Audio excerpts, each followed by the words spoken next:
に散らばるオーブ視覚に届かぬもの実体のない観測者全地を満たす繰り返すペンデュラムわずか少しの不純動機生命の木の果実は土に落ちた魔法のように不自然で狂気じみたこの儀式が自分を描く筆先で構えるのなら世界ごと否定する夢なそれはまるで全てを見透かすように不らちな力で嘲笑い至福に満たされゆく夢な桜のする描写で誇示するほど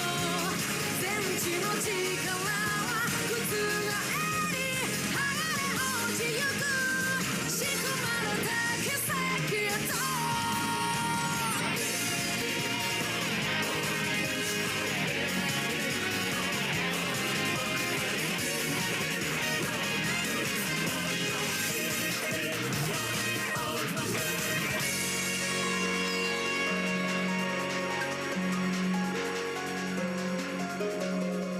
Dude, do you hear that? I'm drying my hair. I'm like in the bathroom, like drying my hair.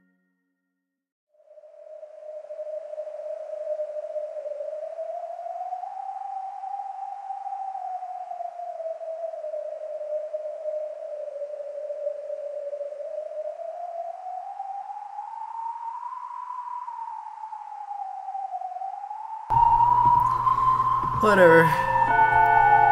Genuinely do not care. ID gaff. ID gaff.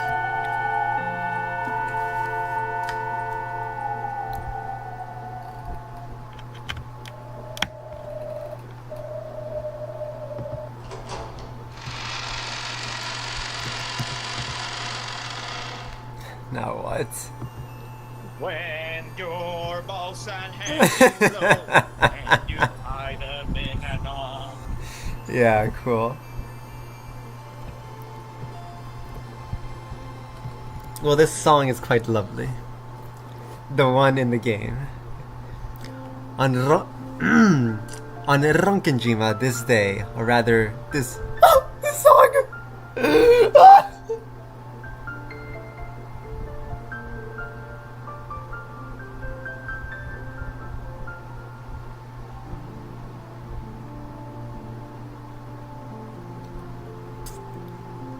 Cool. On Ronkenjima this day, or rather this round, was the same as any other. The typhoon would be coming very soon. The sky was still overcast, but the clouds were moving quickly.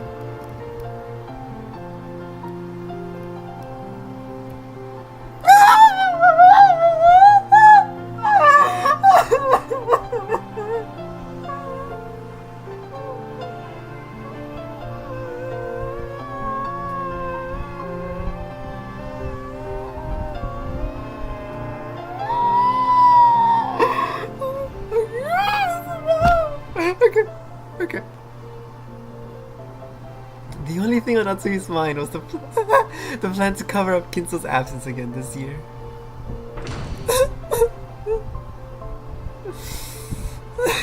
Shut up. I miss her. It's okay, it's okay. Kraus appeared to have suffered a stomachache from the stress and was sleeping in his room. Yo, it's the boat guy! Jessica and Komosawa had left in a boat to go shopping and greet the incoming relatives on Nijima. The servants have been busy since the early morning preparing for the family conference, the greatest event of the year. Shannon and Kanon were rushing to get to the guest house ready. Boat guy! Woo! If the relatives are going to stay the night, shouldn't the guest rooms in the mansion be more than enough? Good point. It's a pain to clean up this place too, after all. Even so, I like cleaning the guest house. Yeah, it's nice and quiet without Madame and all the annoying servants. Shannon smiled wearily as she performed a detailed examination of the guest rooms. Did we forget to clean anything? Do we need to restock anything? She diligently gave the room one final check over. You checked everything thoroughly last night too, didn't you? You really are dedicated. It's days like this that you tend to get pranked if you're clueless. Pranked? Pranked? By who? You can never find important things when you need them. Oh, pranked by the witches. And things that were supposed to be closed off are out to be open. That's because you're too careless. You don't pay attention where you work. I guess that's why you're helping me check. Thanks. There's nothing to thank me for. If you were a bit more alert, I wouldn't have to help at all. But you actually just want to be with me, right? You're such a kid. That's not it at all. It's all because you've been so ecstatic about George-sama lately. You're messing up so much I can't let you out of my sight. Kanon-kun, let's chat a bit. We can't do that now, we're working. You keep making fun of me and George-sama. But how is it going between you and Jessica-sama? Nothing's going on in particular. If you have time to talk about that, let's just finish this. Kanon had very obviously been trying to change the subject. Shannon had then snuck up behind him and pushed him down onto the bed.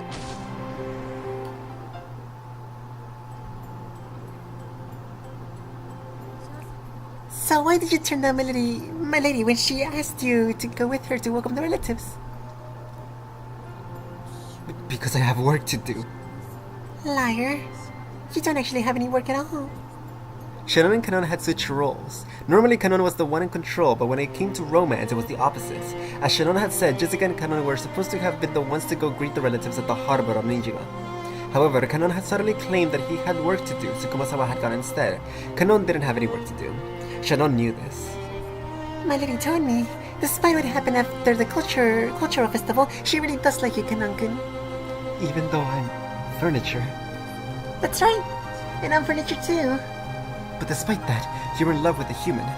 Even though you can't do that. You think so? Maybe we're furniture. Just because we take that for granted.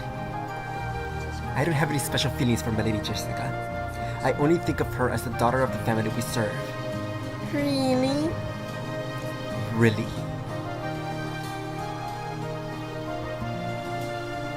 What? You know, there's a chance that Judge-sama will propose to me tonight. Shannon wore an incredibly peaceful smile on her face, but Kanon could tell that there was no way she'd let him change the subject. Kanon realized that she must have made him help out here in the guest house in order to talk to him about this, and he clicked his tongue softly. You really think you can marry a human even though you're furniture? I think I can. It won't work. Why not? That dream future that George-sama has imagined for you two is something you can never give him. Well, we aren't humans. We're furniture, inferior to them. George-sama only thinks that you're human. well, that is true, but I'm impressed that you've managed to keep him full this long. Do you really think you can keep...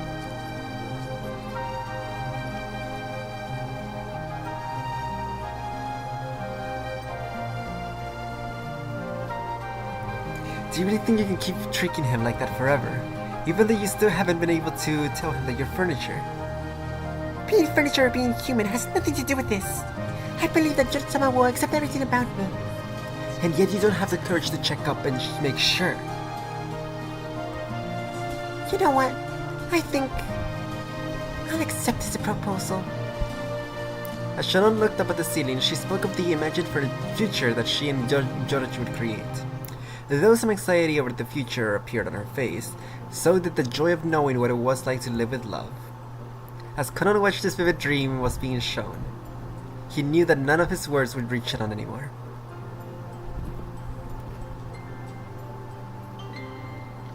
I paused because, you know, we quote-unquote know that Shannon and Beatrice are the same character.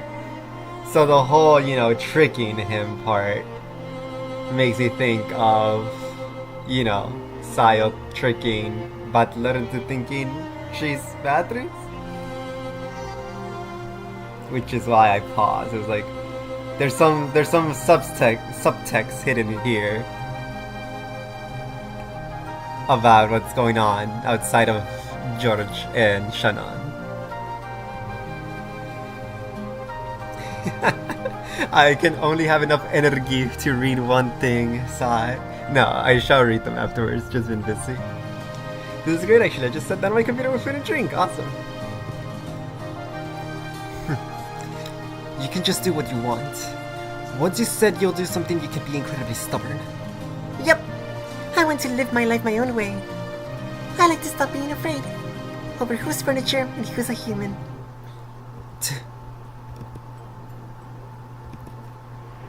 Is it, Ruby? Is it? Kanon walked over to the window silently. He saw the rose garden filled with boring gray flowers in bloom. He realized that Shannon was acting above her place, and he knew that her tale had no chance of a happy ending. However, he also knew that no words of his could change her mind now that she had made her decision. There's subtext? I thought only Toei would do that. In that case, it doesn't matter what I say. If I tell you to stop, you won't listen. If I tell you to do what you want, you'll do what you want. Yeah, like here, right? Okay, yeah. I was thinking this, but I was just letting the conversation go. This whole talk about Jessica and Georgie are just... they're masks. They're masks about what the conversation really is about, which is about tricking the whole family, but more importantly, Butler about Beatrice. And now here, you know, like again, if I don't know anymore, I've said it so much that I don't know anymore. If I'm right about Kanon and Shannon being the same person, then this is just a inner conversation between herself. You know, like one side wants to go through with the plan of killing the whole family, and the other side of her wants, you know, it's like, hey man, maybe don't. So, yeah, neat, I guess. Why are you talking to me about this? It's not like you care what I have to say. What I want to know is how you feel about Milady. I have nothing to do with the two of you. Do you really feel absolutely nothing for Milady? No, I don't, as I keep telling you. Liar. What makes you think that's a lie? I can tell. I'm your next son, aren't I? You don't know. You can't know what I'm feeling. I do. I know. Yeah, I bet. I do. I know everything about you, Kanon-kun.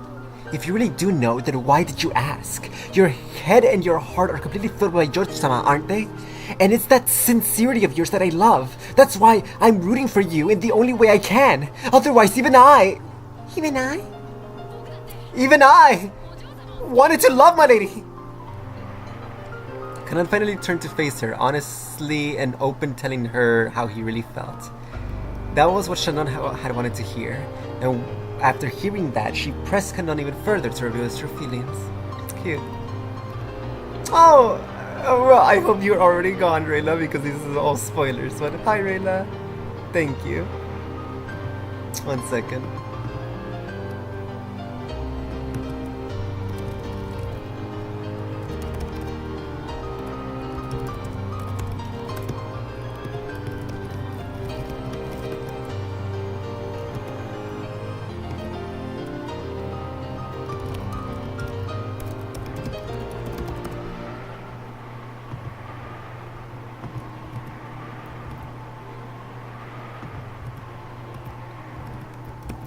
Okay.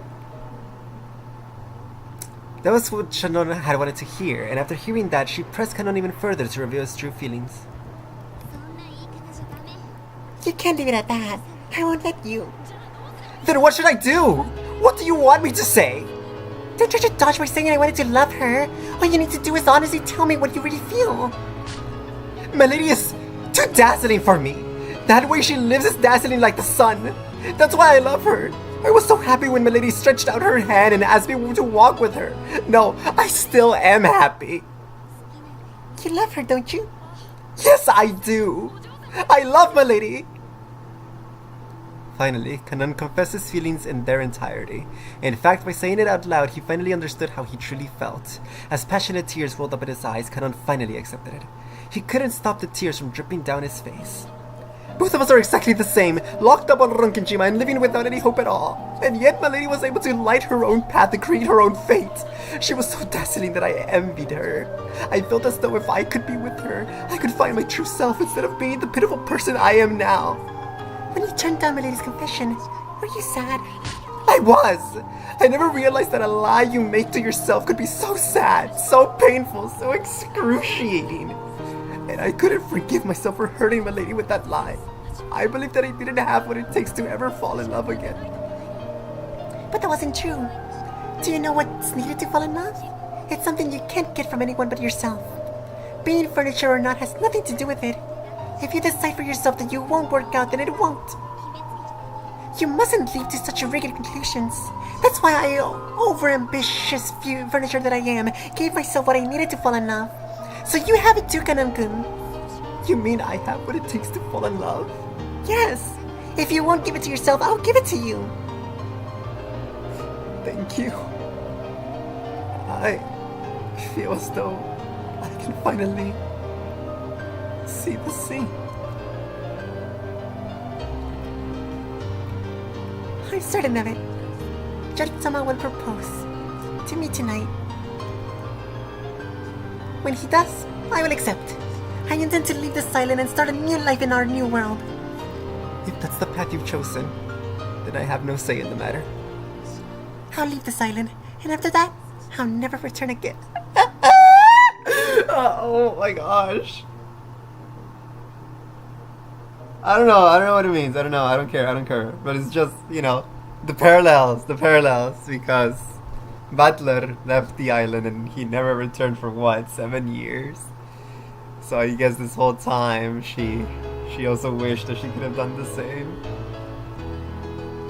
I have to say farewell to you too, Kanon-kun. You're right. We won't see each other again, will we? If you do love Milady from the bottom of your heart, and your feelings are at least as strong as my feelings for Judge-sama, then you and I will have to settle whose feelings are really stronger.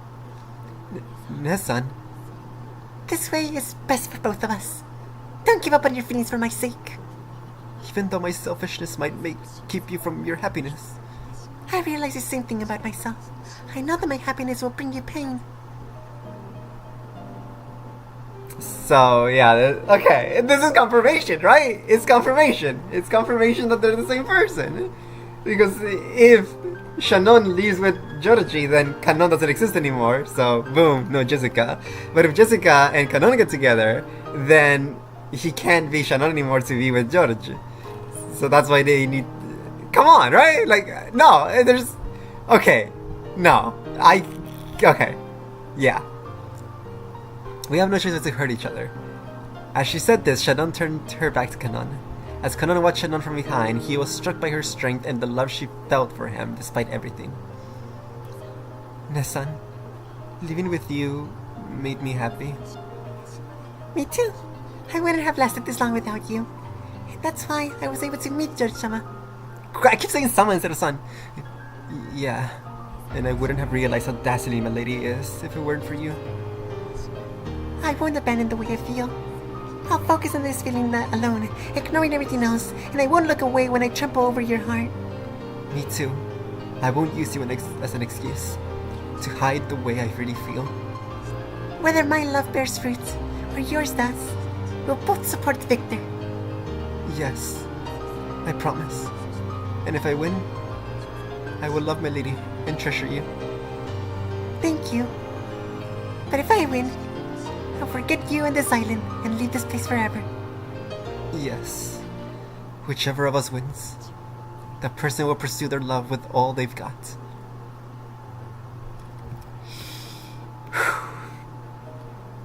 One second. Someone should make a soundboard of you typing. I love that my mic picks it up. On second monitor, I to type in, dude, this game sucks! How did he know? Crap, did I accidentally record the Discord screen? Let's see? No. Stopping you right there, Ruby. Thank you, though. But stopping you right there. Settle down. Sit down. Don't be rash. Okay, there's a good scene. There's a really good scene.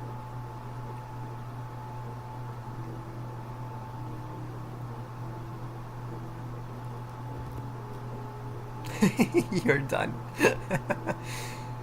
I'm thinking.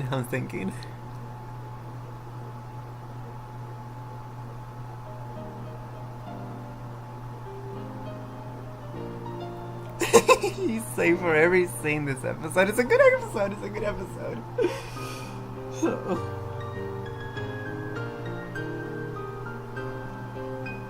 I'm just trying to go deeper. I'm trying to go deeper in it because, like, obviously, it's about them being the same person. Like, this is a blatant confirmation, okay? There's no doubt in my mind anymore. This has finally broken every barrier I had in my mind.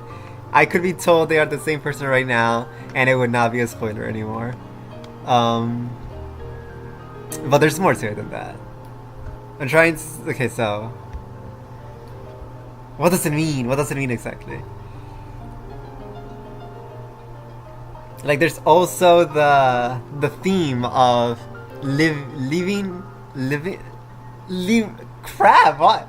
I was trying to say leaving as in leave a place, not living as in surviving. But the contrast and the theming of, if Kanon wins, that means staying on the island.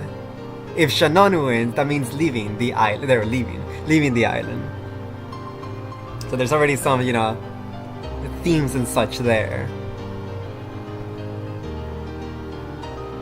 But I'm not sure what to make of it. Like, they both sound good to me. I guess that's the point. There's no right answer. You can either settle down where you know you're happy. I'm saying that, Phoenix. I hate every single Tomato Link so much. They get mad if I don't stream. They get mad if I do stream. Whatever.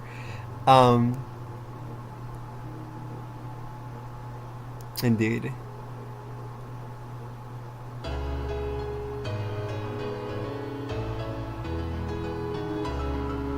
But okay, I'm not sure what to make of the whole staying versus leaving thing.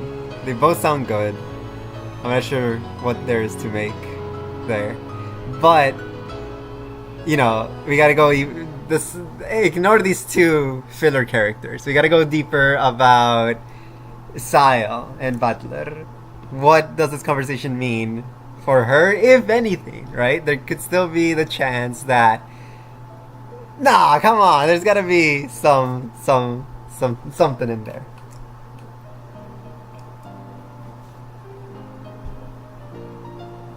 Wait, that's literally what it means. The staying and leaving thing is about Butler. Themes and such and whatnot, yeah? Well, I think the Night of Papyrus about that. The evidence is striking, I must say.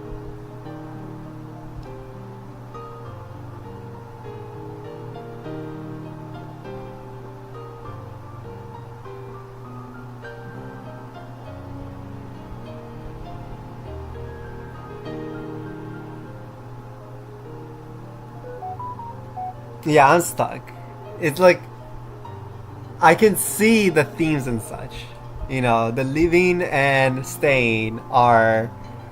And Butler is writing this story. So it's like he's using these two characters as a way to show his decision from, what was it, 6 years ago? Of if he should have stayed or left. And he left.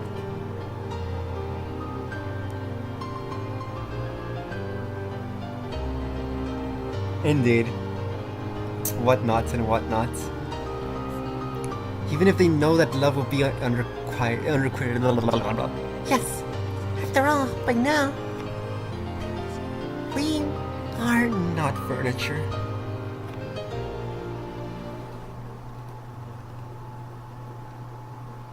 Good scene, good scene. Thumbs up and such. That was okay. The boat carrying the relatives docked at the harbor. They left the boat one by one, making for the butler.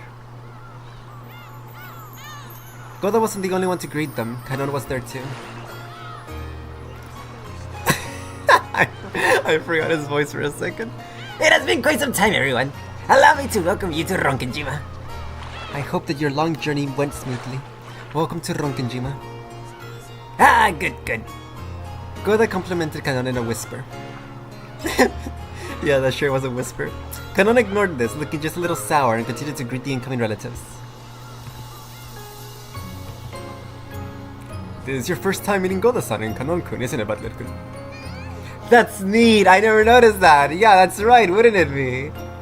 It's his first time meeting Kanon-kun because Kanon hadn't been manifested in Sayo's mind when Butler left. That's... Come on! Okay. Yeah. It's my first time meeting Butler too. Goda-san's a great chef. He's the only reason anyone's ever want to come to this island. I am most honored. Butler-sama, I do hope that you look forward to your meals during your stay. I can't wait! I'm counting on you.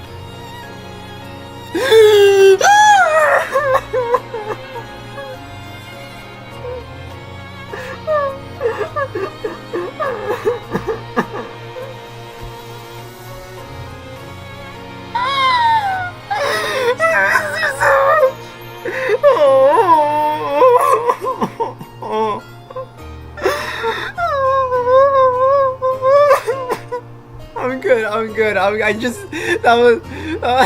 Shut up. I just... With Natsuki, you know, I got happy to see her again. But, you know, we had just finished her episode. But it's been half a year since I last saw Rosa, okay? That one actually hit me in the gut. I'm cool. Long time no see, Kanon-kun. You seem to be in high spirits today. That's great. You think so? Oh yes, your face is looking brighter today. Maybe it's your complexion, or maybe it's that your gaze looks a bit more gallant. I know, man, I know. Both Natsuhi and Rosa will never get anything ever again because they got their episodes, and it's fine. I'm just happy with... I'm just happy with seeing them again. It must be a growing face. That's how a boy becomes a man. You usually look as though you're about to pass out from anemia. You're a bit different today. You've got some spunk. A boy can change a lot in just 3 days. I guess this means even Kanon-kun's getting a bit more manly. We aren't making fun of you, okay? We're all complimenting you. Kanon had sworn to start changing the way he lived bit by bit. However, he had only meant to change within himself and hadn't expected that it would show on the outside. He was a bit shocked to hear that his expression had changed so much. That people had apparently noticed as soon as he opened his mouth. No. Maybe the real surprise was that his normal expression must have looked so incredibly sullen in comparison. Has anyone ever told you that you like women too much to be What does that mean? What doesn't that mean I am? Okay.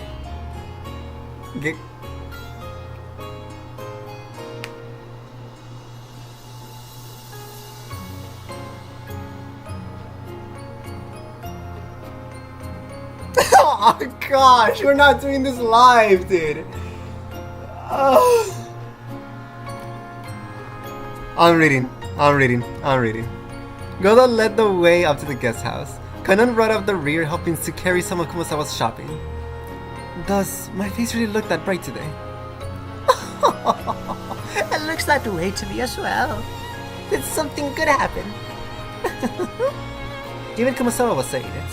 Kanon, unable to see what his own face looked like, hung his head in embarrassment.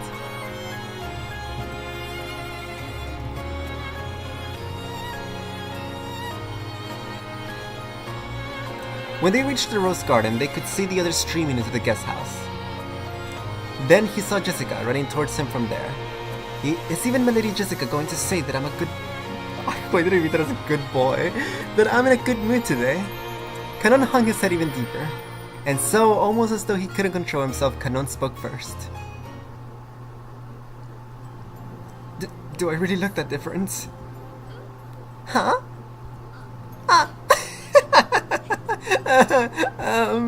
Well, you know, you aren't usually the type to come out and say hello of your own accord. That's probably why everyone was surprised. I apologize for not going with you earlier, my lady. Huh? Oh, don't worry about that. I'm the one who's sorry for asking you to come all the way out to Nijiba with me to meet everyone. I know how busy you must be today. I didn't have anything in particular to do. You were just so dazzling. So dazzling that I couldn't bear to be with you. Whoa! You're saying too much, man. I was just weak. Jessica faltered, yeah, uncertain what Kanon was talking about. However, she realized that this was something too important to be laughed off. Did something happen, Kanon-kun? Shannon says she's going to get married. I see. So Joriji-san is going to propose this time after all. Jessica thought Kanon was sad because Shannon would be leaving, that this new mental state had caused the change in his behavior.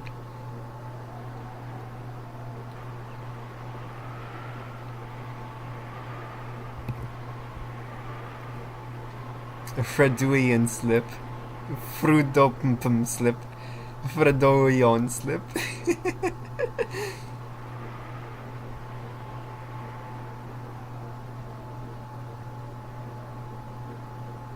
I got sad. That's why I paused. I got really sad about Jessica.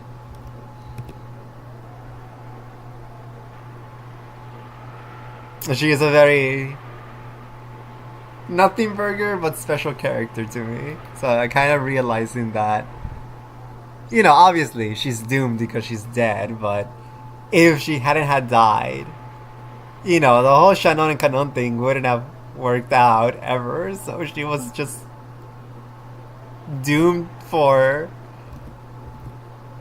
a heartbreak no matter what, and it makes me sad.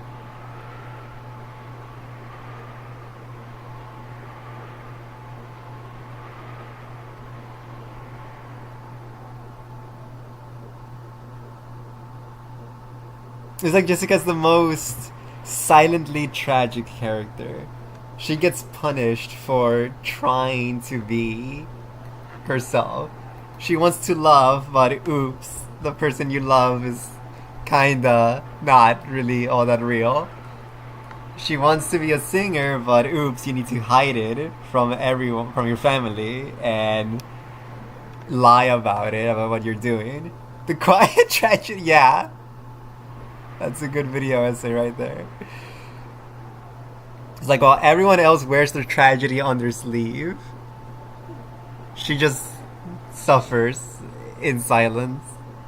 They're like minor sufferings because, you know, she's growing up. It's like, it's things that most people would go through. Like, you know, a relationship not working out, your crush not working out, or having these silly childhood dreams that you might act on, but, you know, your parents aren't so happy about. Etc, etc. Nothing burger, filler character. As Kanon realized that Jessica was probably thinking this, so he spoke to her clearly and honestly, because he wanted her to know. Jessica has that aura that even when the story's doing nothing with her, she... Yeah! I do agree with that. I very much agree with that. I miss episode 2 and their little festival scene. I decided that I would stop working here if Nessa never quit. I know. So, are you going to quit too, Kanon-kun? The both of you, man. I'm not sure anymore. I feel that if I quit, I might lose sight again of something you revealed to me, shining like the sun.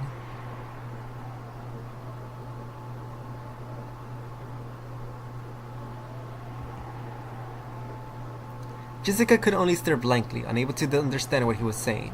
However, she did realize that he was trying to tell her something important, and so she was able to accept that His next words were neither a lie nor a joke.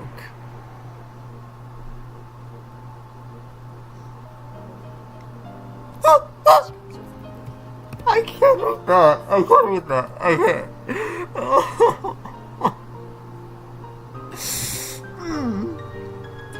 My Lady Jessica, I love you. I love you too! You live your life like the sun, and I want to try walking that path alongside you. I have a feeling that, with you, I'll be able to break free from the me that I despise this furniture. You aren't furniture, Kanan-kun!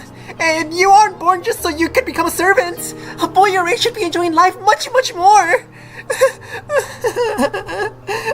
I'm dazzled too! You're so dazzling, I can hardly see. This is how I truly feel. I'm sorry for trying to hide it for so long. I apologize for hurting you on that day in my cowardice. That's okay. Just hearing you say that makes me happy. So, since I want to always be with you, I plan to stop being furniture. I ask that you give me some time to do that. Please forgive this last bit of weakness. There's nothing to be weak about. You've shown me. You've shown me that you have the incredible courage to change yourself from the way you used to be. So, I'll support you until the end. And I won't rush you until you're ready.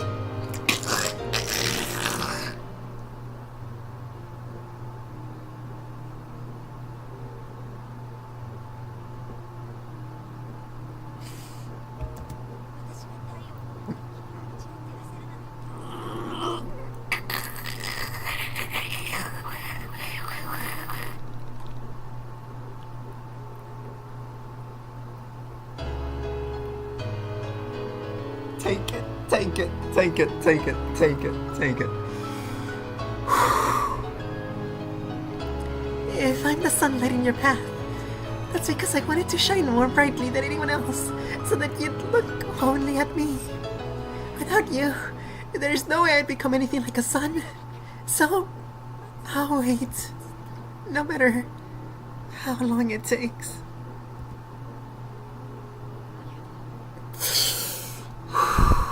Sen.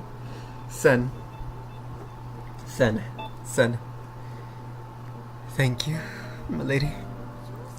My lady is a bit stiff, don't you think? May I call you?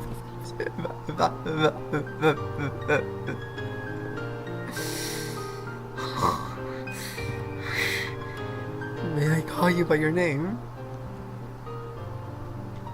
Sure. Oh, but only when we're alone, okay? Otherwise, it might make some things tough for you. Good point. Nesan and George-sama are doing the same thing, it seems. Well, call her by her name, please, dude! Okay.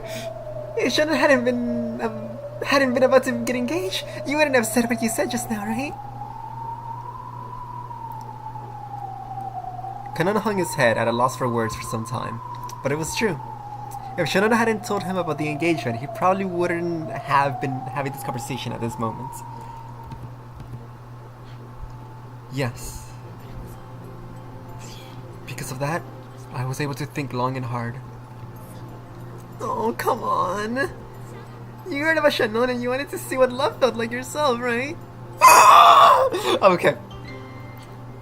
Yes. That's a pretty straight answer. Well, when I watched those two, I was pretty jealous myself. In truth, it wasn't quite like that for either of them. They've been shown the courage needed to speak up and tell the one you love how you feel. That's what pushed both Kanon and Jessica forward. Pushed. So, what should I call you? Jessica works fine. Just saying it like that would be a bit embarrassing. Then, you can use San at first. At least at first. Why not try it out? Come on. Okay. Jessica-san. Good, that'll do for now. And now I'd like to call you by your name, Kanon-kun. You have a real name besides Kanon, don't you?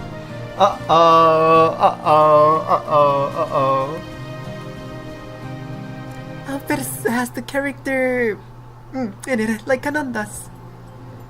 What could it be? Whoa, wait, what?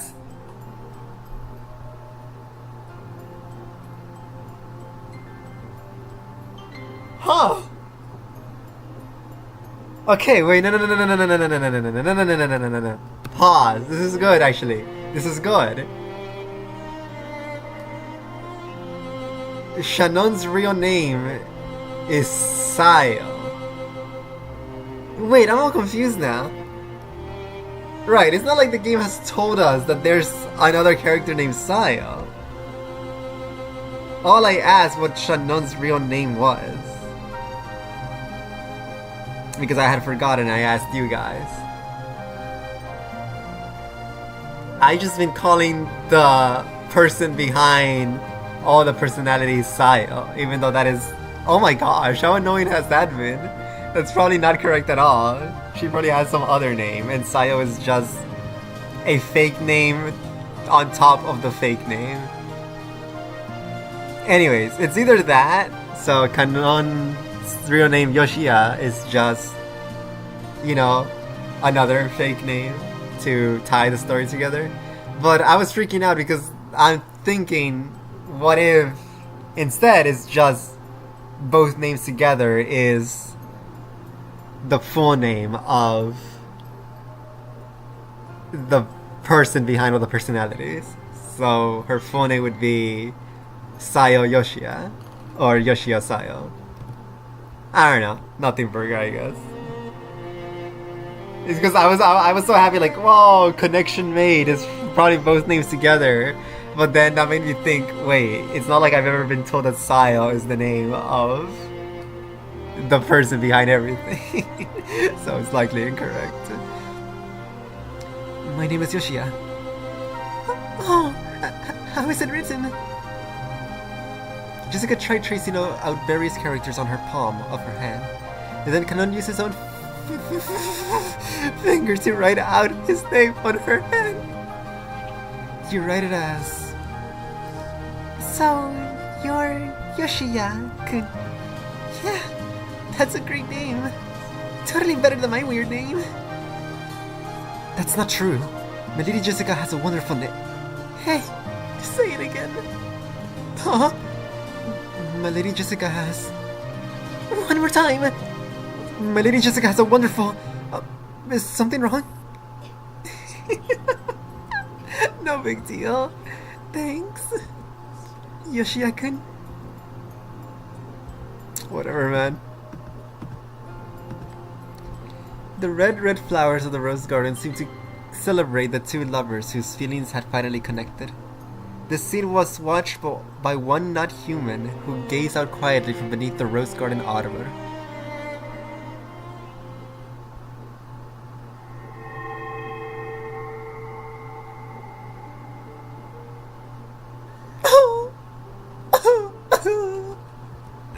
Oh, come to think of it, those two had never called each other by their names until now. Jessica hadn't known Kanon's true name. I mean, actually, yeah. I don't want Sayo Yoshiya to be the real name of... I can't just keep calling them the person behind the personalities. The woman behind the slaughter.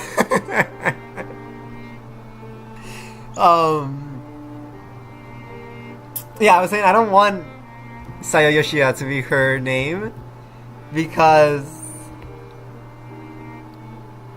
I would want the woman behind the slaughter's real name to be like the real name of Beatrice instead, right?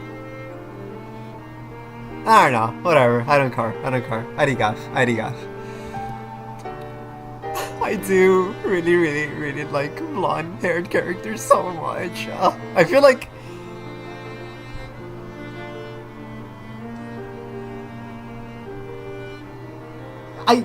That's why Umineko was a game I knew I would like, because it has my whole thing, well, not my whole thing, but like, one of my favorite aesthetics ever is, you know, Gothic Victorian.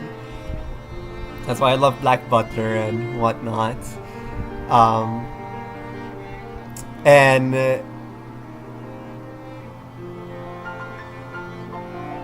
a part of that fantasy of that aesthetic is, you know, princesses and queens and all that, and they're all usually depicted as blonde. So that's why I really like blonde characters a lot. It's such an easy way for me to be enthralled. Anyways. The LeBron of circling. What does that mean? I'm looking it up. Circular thinking.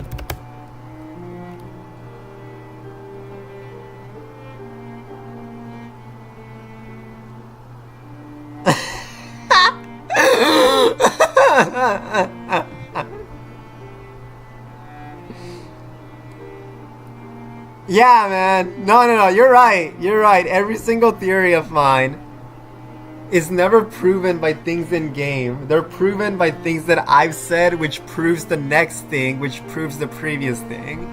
So, yeah. You are right. It's really funny. I didn't know that had a name. That's the entirety of every single theory I've ever made.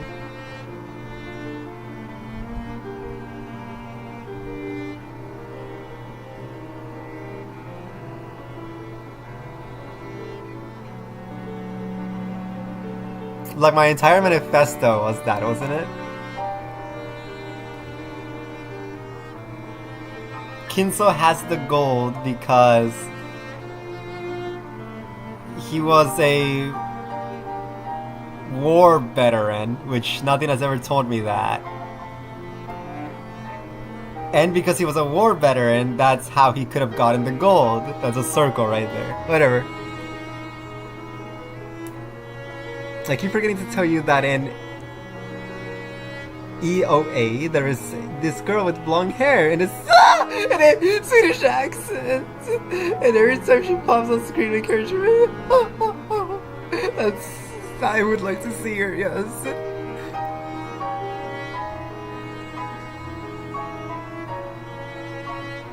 I don't know. I just said so, yeah, whatever. This is my bestest friend. Yeah. See, that one makes me mad. What Ruby said earlier about Papyrus being the night, you know, that's funny. But that one, what you just said, that makes me mad. Anyways, can you make... I'm good, man. I'm good. Jessica hadn't known Kanon's true name. Kanon hadn't called Jessica by her name. When people call each other by name, they acknowledge the worth of the other soul. That's why names are sacred. So that means that whenever Butler finally remembers and calls her by... Wait. Well, no. Butler only knew her as... Shannon? Is that a thing? I don't know, man. But anyways, if Butler recalls Beatrice Shannon Kanun by the name of the woman behind the slaughter, that, yeah, I'm bursting into tears. When you've been given permission to say someone's name, it means they've acknowledged your soul. Is that why Father wants me to call him by... Oh, right, is this Beatrice? Is that why Father wants me to call him by his name? No, that's probably wrong. When Father sees me... It reminds him of that other me. The past me. And I'm sure that me called Father by name. However, that probably doesn't mean Father wouldn't be happy to hear me call him by his name. After all, I am me, and not the Beatrice Father knows well. What can I do to help Father? How can I be useful to him? After all, that's the only reason I was born. Jesus.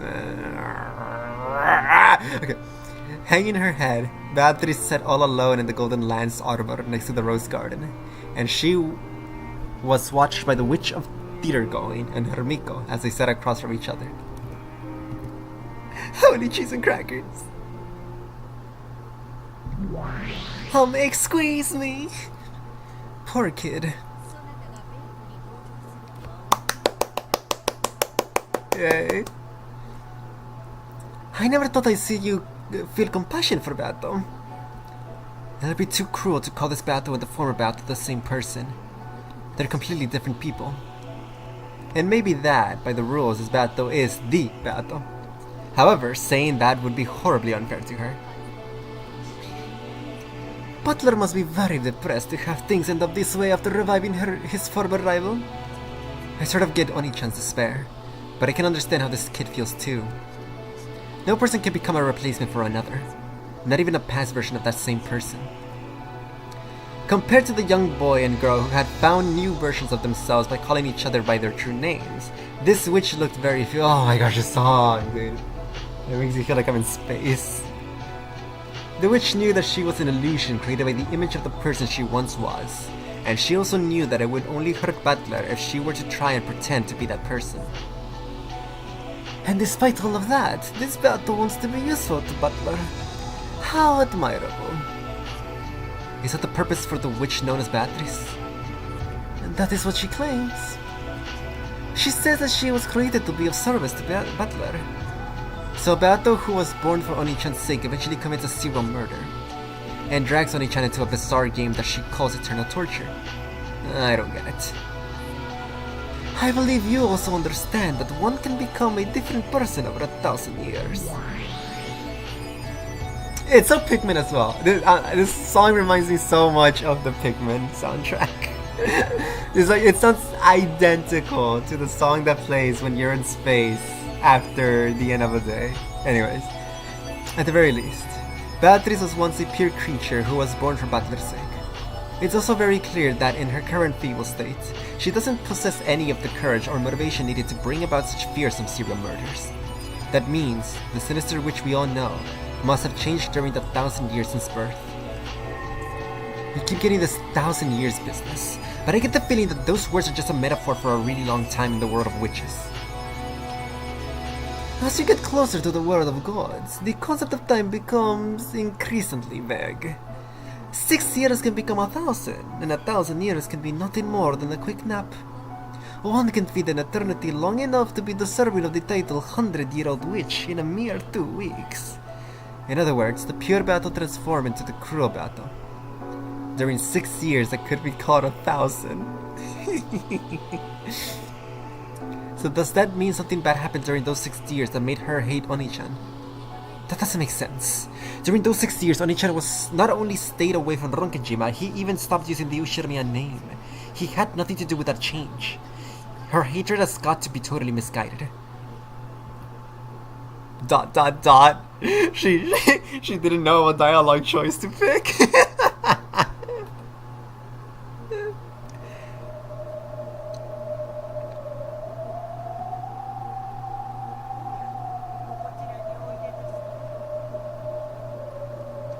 Oh, so this is where you were.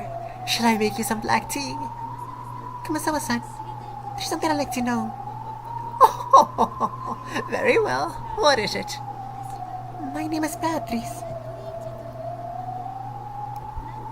Isn't it? Yes, that is correct. You are Beatrice, my lady. However, the Beatrice that father talks about isn't me. Well, I think father wanted me to be that person. I think that might be why. He was disappointed because no matter how much I look like her, I am a different person. That isn't true. You are you, Beatrice-sama herself. I really like these scenes a lot. It's like the greatest thing they could have done ever in this game. Is perfect.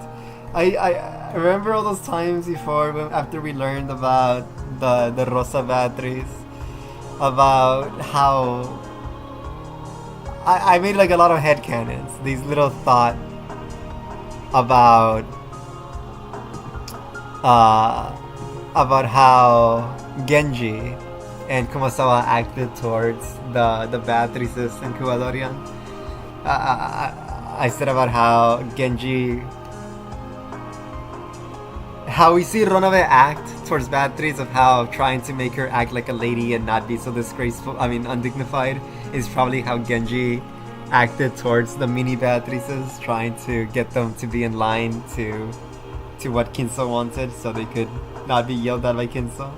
So it's nice that those thoughts that I had before are kinda, we're seeing them now. This is how younger Virgilia Kumasawa used to act towards baby Beatrices. You have merely lost your memory of the past after being newly reborn. Although this whole thing right here, I find, I'm sorry, I was like depicting it as something cute, which I do find it cute that they were, Kinso is Hitler, right? These two at least were trying to actually take care of the kids. But it's still, they're also equally monstrous and should be combusted. Because of this, they were still filling their ideas with Kinso's mentality. Even without your memory, you are still Beatrice-sama. You are to me the same person whom the master loves. So then, how can I regain those memories? Well... Beata looked at Kumasawa with hopeful eyes, as though praying that she would tell her the way. Kumasawa averted her gaze unhelpfully, as though trying to say that she'd like to, if only such a way existed. What is there to +2?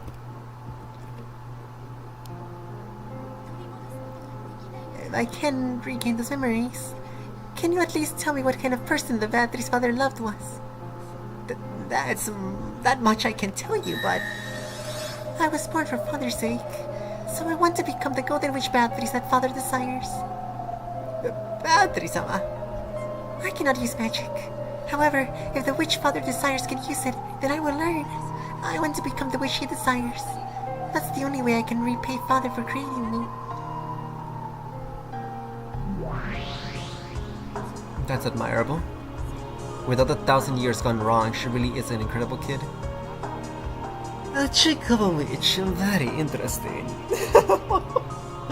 Very, very interesting. I've taken a liking to her, Anji. I shall allow this chick to make use of my library. Let us open the door that leads back to the world of witches. So you're going to make her read out loud the stories about her previous self? Yes, I want to know too. The creation story of the Golden Witch Beatrice. They actually put that there specifically, so Tomato has to go after the document. Oh, now you're tweaking, Jigsaw. And then you go through your phone. Very well, if you wish it. Then let us open the door once more. Kumasawa, son. A golden splash welled up around them. It was like... I'm still laughing about the Jigsaw thing. It was a cloud of gold butterflies.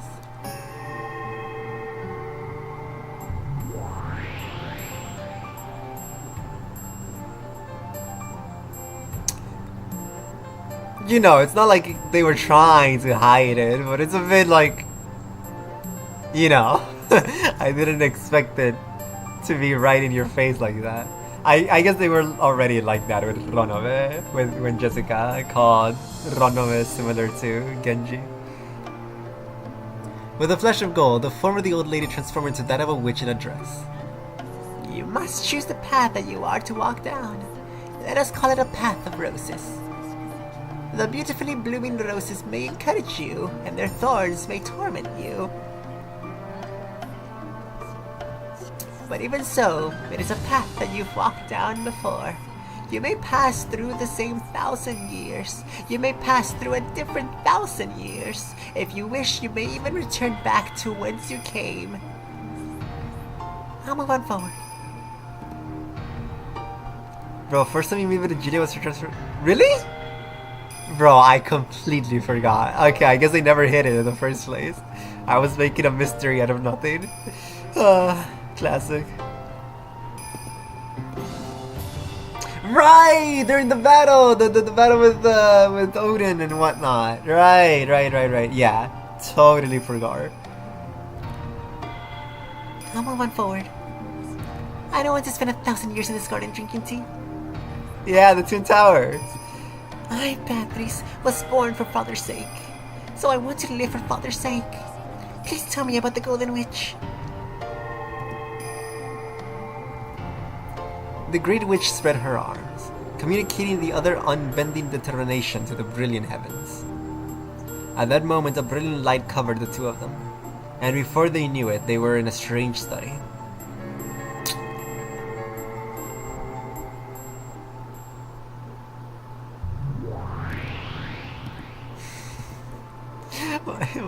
The stream is gonna get demonetized. They stared at the masters of the Liberty, the great old witch and her Miko. Virgilia gave a deep and elegant bow. I gotta see the manga panels of this. I want to see the two queens meeting. It is the greatest of honors to be in your presence, Lady Federine Augustus Aurora, the majestic witch of theater-going, drama, and spectating. Make it even longer, man. Whatever. What? Okay. Raise your hand, child of man. I shall give the child the privilege of using my liberty however she likes for a time. Angie, my Miko, you will to see her to her needs. Sure. As you wish, my master. You know you could just say, let me read your story. Miko of the Witch of Theater-going, I leave Beatrice in your care. Pleased to meet you. The Beatrice you're trying to become was suffering from something in her own way. Tomate, manga panos, blah blah blah. You can just use the excuses episode. Whenever he said whatever, that's what I thought he was alluding to, that he couldn't show me. But I draw all around it. Just let me see them together. You are my Miko. You're supposed to obey me. Whatever, I guess. You can't kin assign me Angie, man. When I still don't feel that strongly towards her yet. I hope.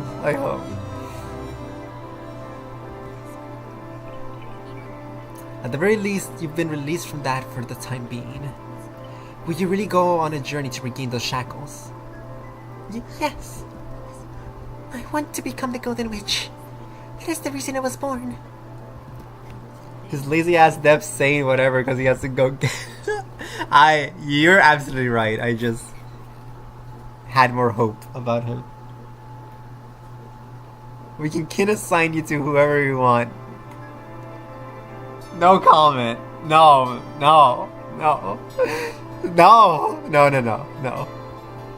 Everyone I made channels for are my Mikos, okay? You're kidding.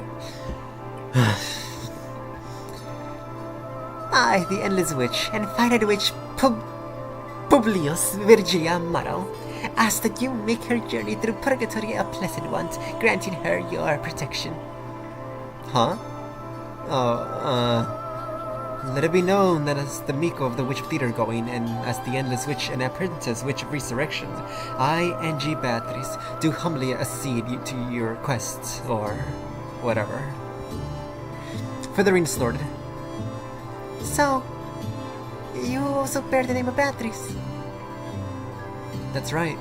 I know a lot about you. Please teach me. What kind of person was I? Sure. And now I want you to teach me, why did you become the person you were? So neat. This is awesome. This channel. This episode might be epic sauce. Say that again. Yeah.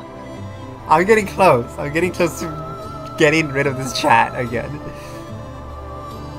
In this library, the fragments showing the tales of all your games up until now are stored as books.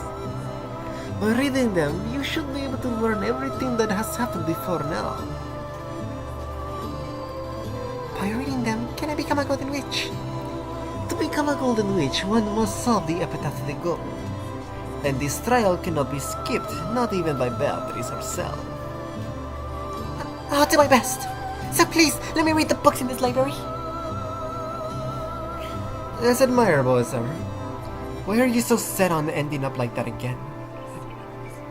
I don't know what it was like then. However, if this can be of use to Father, I want to become it. Angie sighed resignedly. No words would stop this girl's feeling of respect. Angie was the Miko of the Witch of Theater going. She could do nothing but watch over the stage. That's right, they weren't actually interfering with the play. This was just a bit of directing, to shine the spotlight onto the tale of Battle's past. Even this was nothing more than the Witch of Theater goings watching a play. If you read, you will learn what kind of person the old Beatrice was. However, you must decide what you will take from that experience. You are free to stay in this library or leave it, or even return to it again later. In exchange, I will watch your play. You will watch my play. Basically, it means you can do whatever you want. Thank you very much.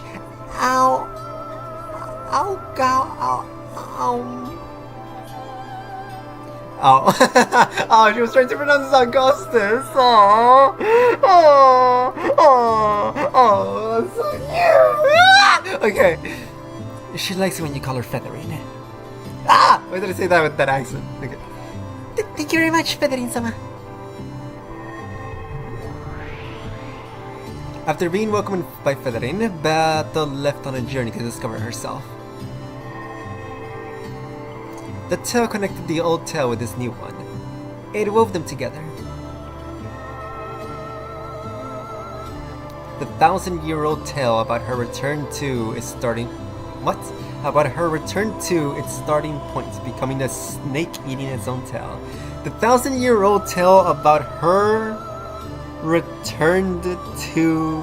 the 1,000-year-old tale about her returned to its starting point, becoming a snake eating its own tail.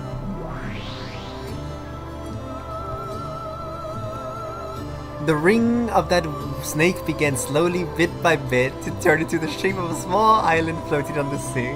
They put Sams in the game, dude! Whoa! The Ouroboros. And that was Ronkenjima. The 1,000 years of the witch born on this island were tied to the island. Was it 1,000 years? Or just 6? Or did this tale start even further back in the past? Beatrice went on a journey to find herself. This might be the best episode to ever do it.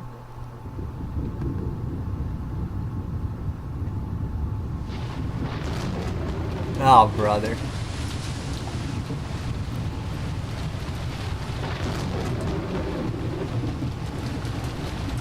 Okay. Chat. I said it, man. I said it. I'm always right. Ego feet. I'm afraid I'm reading the chat late, so what exactly were you referring to? Shut up. Library. Never mind, just found the learning emo here. That's a really good emote. The tail. Live recording now, self-destruct in every setting for a sec there. I just, for some reason, I gave Angie a very American accent, so I then read Featherine as Featherine. Big fluffy tail. The ring. Shut up. And it's done. It's gonna start to suck now. So you say the appeal. Oh, yeah. It's yeah. It's doing a lot. It's doing. Look, okay. I love all the episodes, and honestly, I don't really see them as episodes. I see them as as an entire thing because I've been playing them back to back. But this episode is just very different from the rest since it's taking a step back. You know, Answers arc is like the Natsuki one was like vague arc. Now we're actual Answers arc, and they're being very obvious about a lot of things like Shannon and Kanon. So it feels cool. It feels cool. I find it feels like we're learning stuff, learning emo. You know, now here with Featherine, being such an outsider who looks on from the pages, super cool, learning a lot from her. We're back to Angie, which her whole job was to be a vessel for us to be able to look at the story from outside the island and yada yada yada yada. And I guess what I was saying was wrong or something. Whatever, I hate him. I'll delete the channel. The wind had been strengthening since a while back. That's all. The breaking waves had grown fierce. The ferry boats probably wouldn't be coming for a while now. The crashing thunder told that oh yeah, and the whole thing with baby batteries being a mirror, a parallel to, you know, Kinso and either Rosa batteries or Shannon Sayo, woman behind the slaughter batteries. So that part, that's my favorite part, is the coolest thing ever. Learning more about Kinso and Kumasawa and hopefully Genji. Oh! I hope Nanjo shows up. I really am curious about what monstrosities he did in Kuwadorian. Like, I assume he was the one delivering the children. Okay. The crashing thunder told that the island had been sealed off from the outside world. A thick rain poured down, mocking the fools outdoors who had to rush pathetically to find shelter. No wonder would anyone be able to leave this island. No longer would anyone be able to leave this island. And no longer would anyone be able to reach this island. No one, unless blessed with a miracle.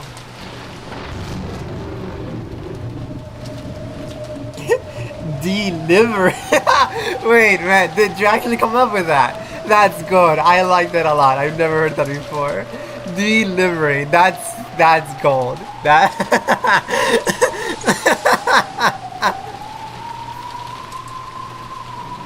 He ate them.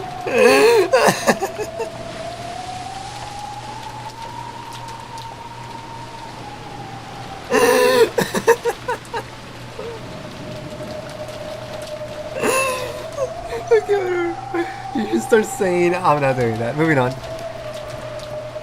Okay. There was another flash of lightning. The retinas of all who saw it were filled with light.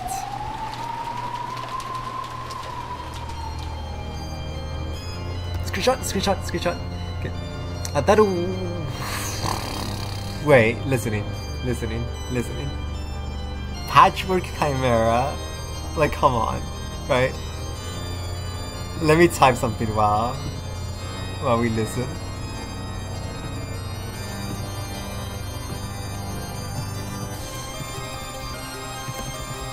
Oh my gosh. Oh my gosh. Holy cow. This sucks.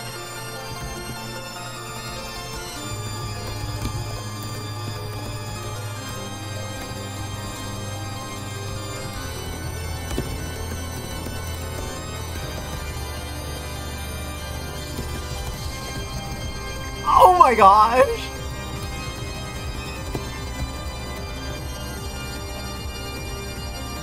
It is Ruby?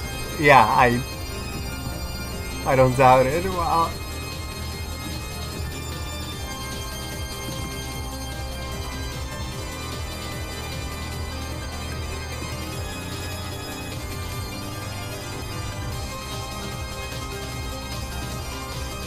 This is so good.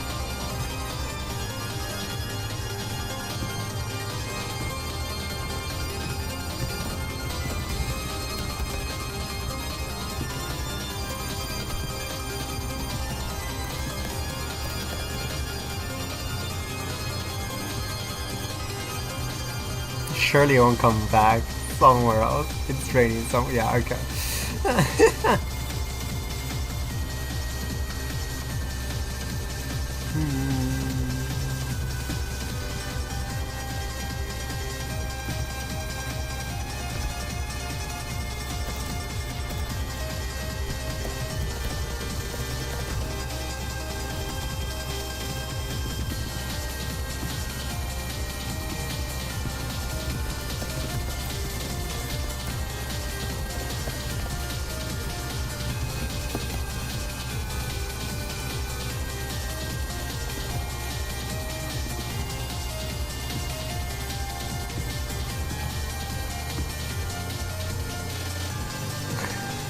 Oh, the horrors.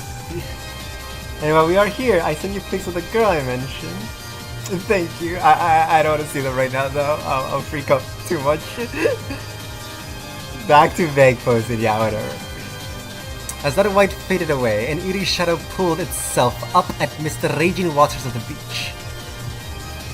As though suddenly remembering to do so, it coughed violently several times, filthily spitting out the seawater that had filled its stomach. She then tore apart the touch fastener of her life. Wait, what? The treasure of her life jacket, and threw down the reason she had been able to float here without so much as a thank you.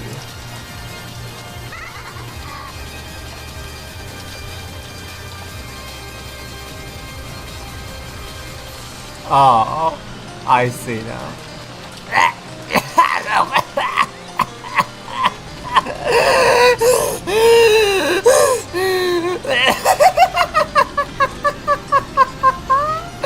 Welcome to It by the Storm, same as always! Very good! Yes, kommen till till min vattensad!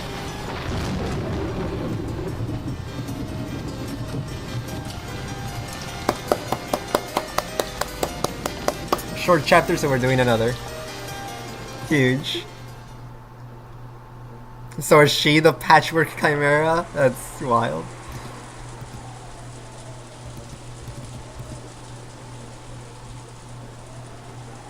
News of the drift.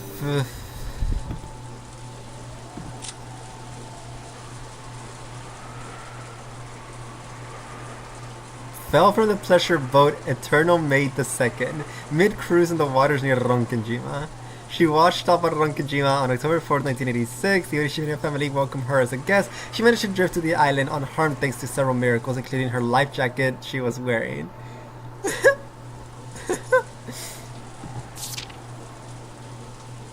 I didn't read this one last time. Her dress is so pretty.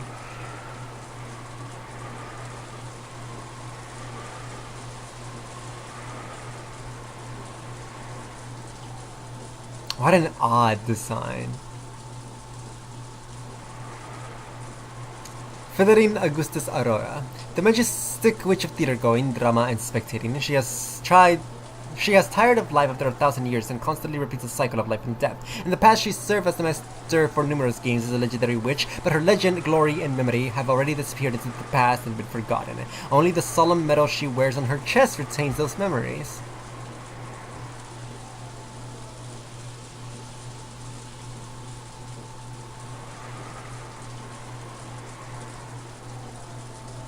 The horseshoe-shaped object floating around her head is a memory aid device that records her name, appearance, and other aspects of her person. What?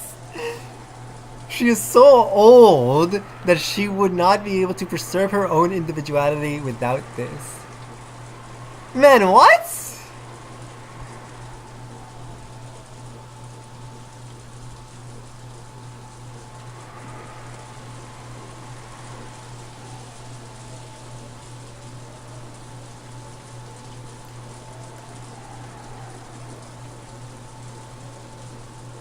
I guess, bro. I'm not thinking about that at all. The what-shaped... Shut up. News of the drifter Fururo Erika quickly spread across Ronkenjima. Erika had been welcomed in politely, and it was decided that she would be treated as a guest until the typhoon passed. Okay. Did I ever rethink my...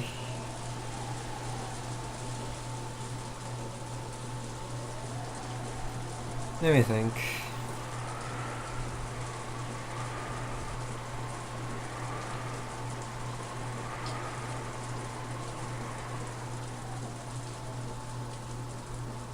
I don't remember if I ever thought about how many people are on the island ever since Kinso was confirmed dead.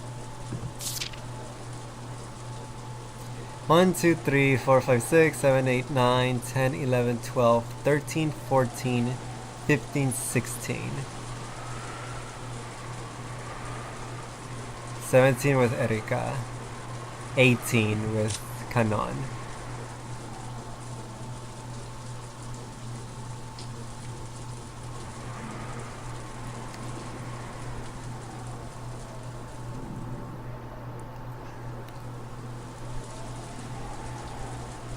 I need to look at my reds. 1 second.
There are no more than 18 humans on the island.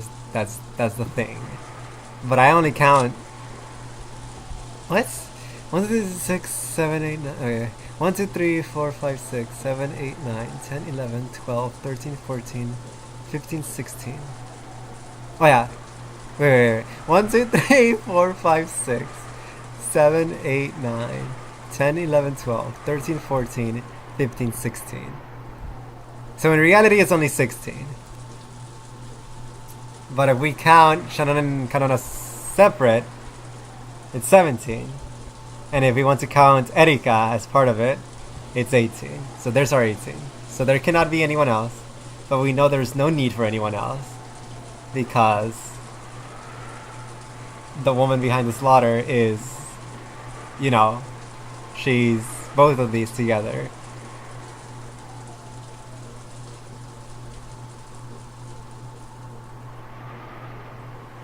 Yeah, okay, whatever. Erika had been welcome the time had passed. In the dining hall, Goda's wonderful dinner had ended, and everyone was relaxing and enjoying some after-dinner coffee and cheese. Apparently, Butler was a bit relieved that Erika had come and turned into a good scapegoat. It drove away some of the attention he's been getting piled up on him for finally coming back after 6 years. In fact, she turned out to be very talkative. While the conversation turned to a sophisticated discussion of the mystery genre, even the adults were drawn in. I don't know what else to call her. I don't want to... Yeah, you do gotta deal with it now. Because I don't want to call her Sayo anymore. Because of my circular thinking, I don't think that was ever her name. I was just using Shannon's other name to refer to the woman behind the slaughter. Whatever. No, man. She was apparently so well versed that even Nanja, who had a vast knowledge of the subject, was impressed. Good point! A strange family in a western mansion on an isolated island during a storm. Now that we have a detective stopping by to take shelter from the rain, we've got all the major factors lined up. Have no fear. No matter how difficult the crime, I will solve it. That's a detective's job. In almost hardest day you want to messiah a crime to occur. I hope I don't have to play the part of the victim.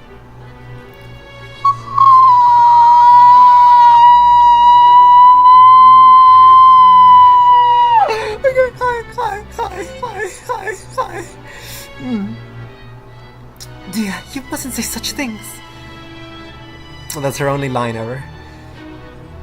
Well, the history of the human mystery genre is only about a century old. Its tricks and ideals are limited to a few recycled patterns, so there's nothing left to show. No matter what kind of impossible crimes or closed rooms murders might occur, hell be nothing more than one of the same classes of tricks dressed up as to look like something new.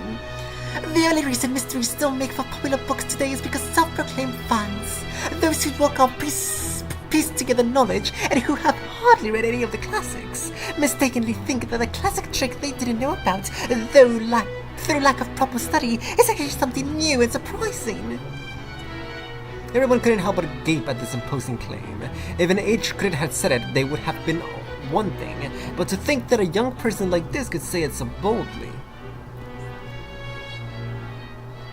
Tornado Sirens be like, he's flatlining, Rudy. Okay.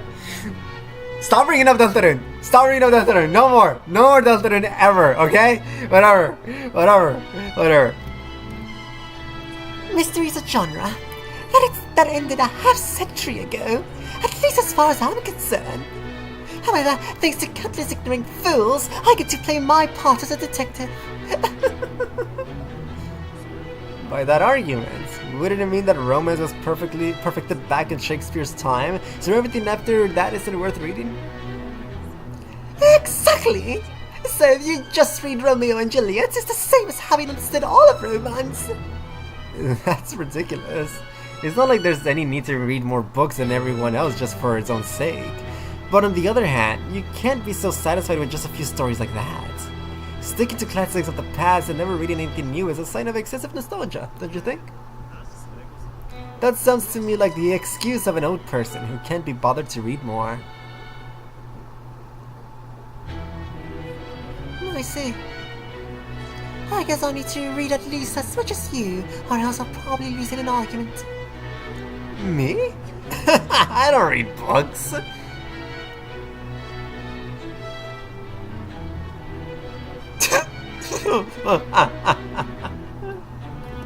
I don't know why, that's like the most I've sensed anger ever.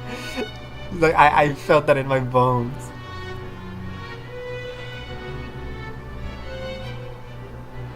Phoenix. Whatever. Butler chuckled, but Erika knew from the previous game that Butler was actually quite an avid reader, so his words felt like more of a challenge.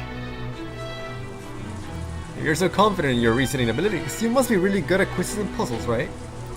Alright, Maria, didn't you bring a quiz book or something? Oh, right. Realizing that Erika's arrogant statement had made the adversary a little more tense, Judge smoothly changed the subject. By now it was more than clear that she wasn't the cute guest she had appeared to be. Maria pulled a book out of her bag that had quizzes and puzzles written on it and started reading them to everyone. No, Phoenix, do not! Don't leave me alone with these creatures! Maria quiz book locked in. It looked like it might turn into a peaceful quiz party, but of course that isn't what happened. As a credit to all her big talk, Erika managed an impressive ratio of correct and immediate answers. She took complete control, and her bragging began to escalate more and more. George silently regretted the choice he made with changing the subject.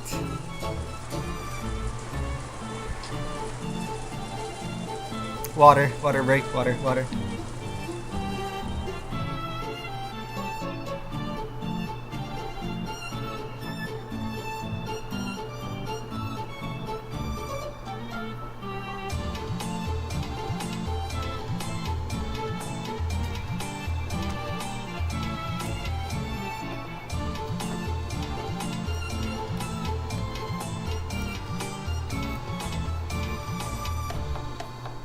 Have you ever had a quiz party with Maria? With your life on the line? Forget the quiz party, let's kill each other. What are your thoughts on chocolate milk? First off, milk is my favorite thing ever, okay? I start seeing red and hurting people when I think about milk. It's the best thing ever. So, adding chocolate to it. Honestly, I prefer milk by itself, but, you know, as a milk lover, obviously, I'm gonna love another variation of it. So yes, 2 thumbs up. Big fan of chocolate milk and any type of milk. It doesn't even have to be cow's milk. I like almond milk and soy milk and coconut milk and all the milks. Real, honestly. 106 matches. No need to even write a tournament chart for it. The question, how many matches would you need for a tournament with 107 teams, was answered instantly by Erika. This is less of a puzzle than it is a test of knowledge. There's a formula which shows that the number of matches is always the number of teams minus 1. Well, excuse me. Well, if you just look at the example showing 3 matches for 4 teams and 7 matches for 8 teams, it should be easy to figure out the pattern. Erika, that's awesome! Erika Onichan, right? Oh, Erika Onichan, right? Say it. Erika Oni-chan, that's awesome. Really impressive. So you don't call yourself a detective for nothing. I couldn't really well act the part of the detective if I wasn't capable of handling puzzles of this sort. Incredible. I'm sure you'll be able to become a real detective in the future. Well, I'm pretty sure I already am one. The cousins all thought about the answers to the questions, but Erika always answered first. Rosa thought it was a bit rude for Erika to say the answers out loud while people were still thinking instead of keeping them to herself. Oh my god!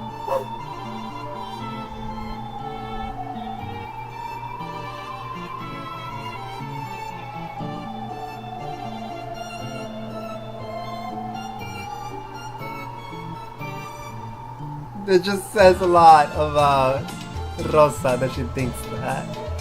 Because, you know, in my assumption... What now, man? Erika's the focus! Yeah, what Ruby said! Well, you know, that's what I think about Rosa, so it makes sense that she would, like, you know, she was probably, because of her siblings and such, she was, you know, left behind. Everyone was doing stuff, you know, even in her adult years, she is still the one that's most behind compared to the siblings. So, in her mentality, even if you are more successful, even if you know you can win, you should still give a chance to the people that want to try instead of just moving on without it. Yeah, man, whatever, I guess. Whatever. It's fine. It's fine.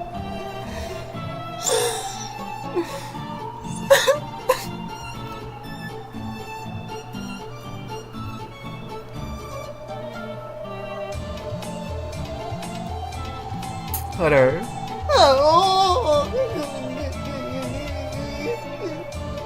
I'm good. But since Erika was a great guest, she decided against mentioning it. That's also, I forgot, I focused on that when I also wanted to mention this other part about how it's about the part that, about keeping it to herself. When I read that, I also thought this, but because of Ruby saying that, I focused on the other thing. But I wanted to mention this about that, keeping it to herself. That's another Rosa-ism that she does, that she doesn't speak up, you know, like with the sibling issues and all that. She's the one that's just following what everyone else is saying. She doesn't speak up, she keeps things to herself, etc, etc. So it's also very cute that part of this text box is saying that she wouldn't say it. She decided against it. Yeah. Whatever, moving on. In truth, Erika was perfectly aware of this when she answered the questions instantly. Each time she would grin broadly, as though saying, "You all still haven't solved such an easy problem." You also haven't solved such an easy problem. A great detective like you shouldn't really need to take these too seriously though, right?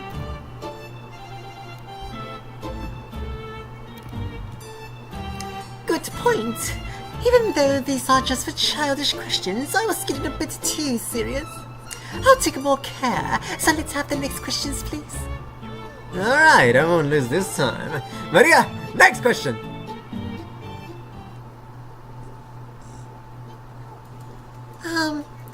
You have one large piece of cheese. A single slice with a knife can split it into 2 parts.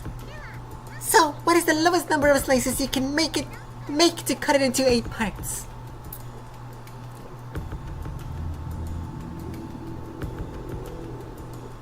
I'm thinking. Let me think. I'm not good with these at all, but let me try.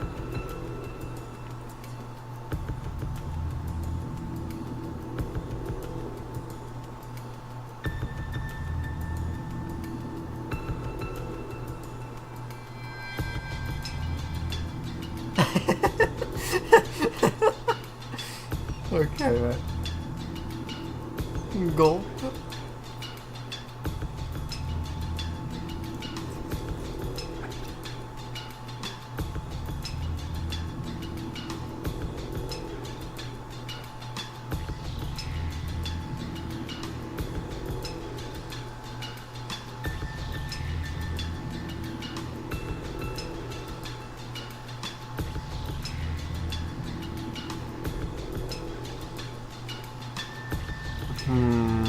I mean, it's a trick to it. There has to be some trick to it.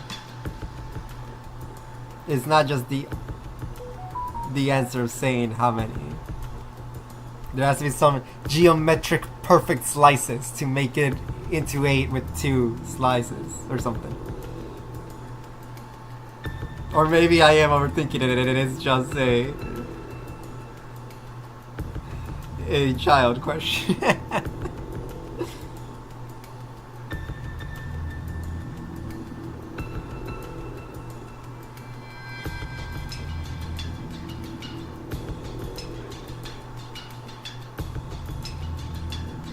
Like it's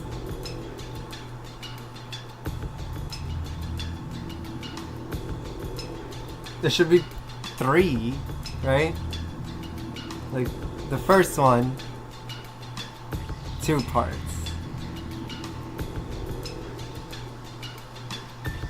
The second one, 4 parts. No. 3 is 6. Cheese and crack. Wait! 4 times 2.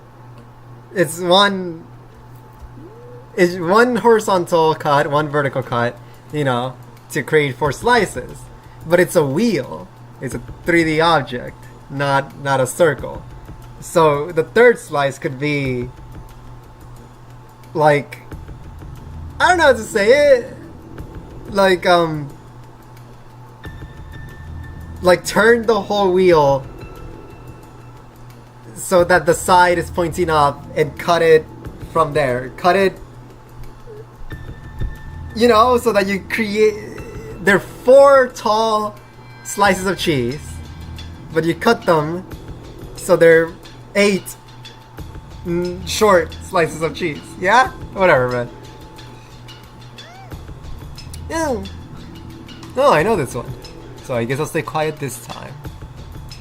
George, acting like the adult he was, set up a mood that would prevent people from answering right away, even if they knew the answer. In effect, sending a warning to Erika. It seemed that Erika understood, and she averted her gaze, nodding diversively.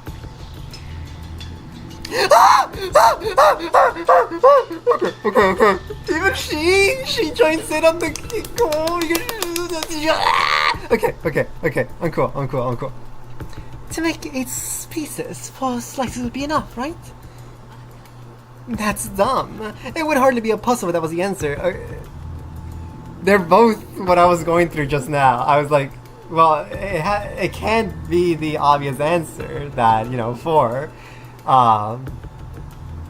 Because I was thinking like Eva here, like, what would be the puzzle unless it's literally just a child's question. Bro, it was not cool. Whatever. That's right. These are usually set up so that a smaller number than you expect is the answer. Hey, that's what I was saying! Hey, I'm not stupid! Whoa. But still, how exactly could it be done? Oh, got it. You can only do this because it's cheese. True. If you tried to do it with a birthday cake, there'd be a huge fight. Yeah, because only half of the party would get frosting and the other half of the party wouldn't get the frosting. I am so bad at talking. I'm so curious how they say it. Because how do you write this down? There's all these geometric words that I never quite memorized, like perpendicular and whatnot. That's right. You might be able to do this with cheese, but you'll never cut a cake like that. Huh? All of you know the answer. Damn it. Am I the only one who doesn't? Oh, I got it. Yeah, you're gonna have to think 3-dimensionally. Wait, even Jessica? I don't get it. What should I do? I know the answer. It's written right here. You didn't know the answer until you looked, right? Get it, Butler-kun? I see. I understand it as well. I'm gonna get to tell you my thinking after this, which is going to change your life. Okay. There's something you can do because it is cheese. Ah? Even Dr. Nanjo gets it? Could it be? Am I the only one who doesn't get it? Are you sure even your brain could be as flexible as cheese if we cooked it a little butler-son? It isn't something like use a cereal slices with a knife and break it apart with your hands, right? Of course not. It's impossible to cut this cheese with anything other than a knife. But I already solved it! What are you telling me about thinking? I already solved it! I gave my answer! Whatever. Think of the cheese in 3 dimensions. If that's hard, it might help to draw a picture on a paper napkin. Well, no, it wouldn't. I don't think it would help to draw it, because if you draw it on a paper napkin, you would draw it in 2D. You would draw a circle, not a wheel. So we have one large piece of cheese, right? Then we use a knife to make 8 pieces. Can the knife only cut in a straight line? Yes, that's right. The knife only cuts in straight lines. Oh, but here's a hint. You can only cut it in a straight line, but you're free to cut it wherever you want. Try thinking of a bunch of ways to stick it in. Hey, man. Cheese. You should probably try to think out of the box a bit. Show us what you've got, Butler-kun. You have a large piece of cheese. How many times must you cut it with a knife to make 8 pieces? You could obviously do it in 4 cuts. Could it be done in even fewer cuts than that? Our hints so far point to it being possible specifically because it's cheese. If it was a birthday cake, you really wouldn't be allowed to do this.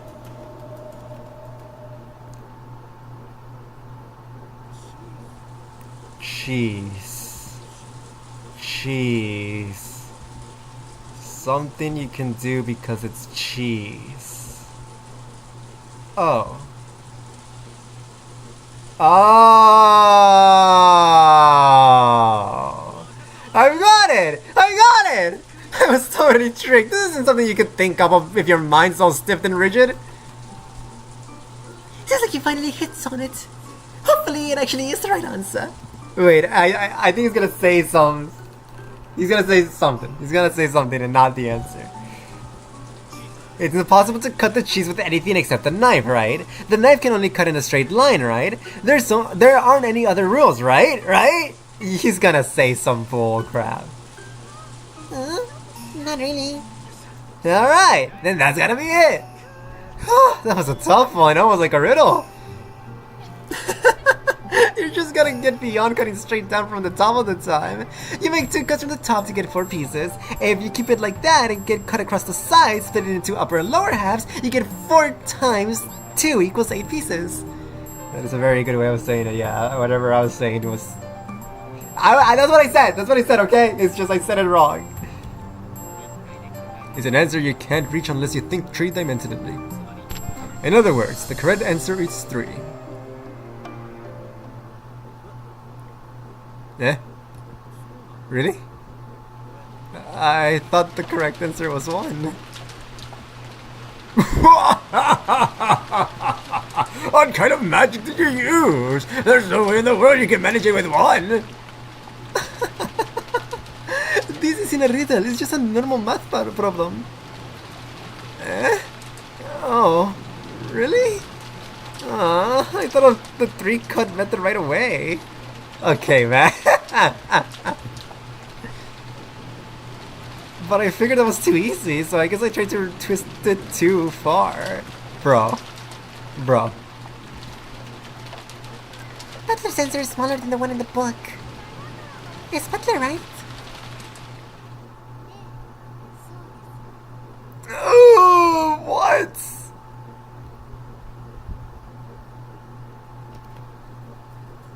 Ruby? Ruby!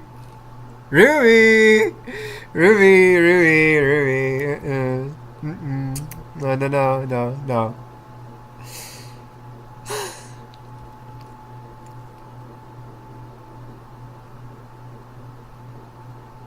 Kill your sadness.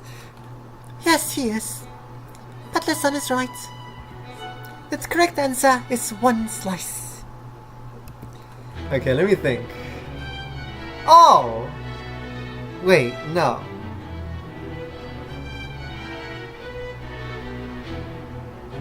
Wait, let me think how you could do it with one slice.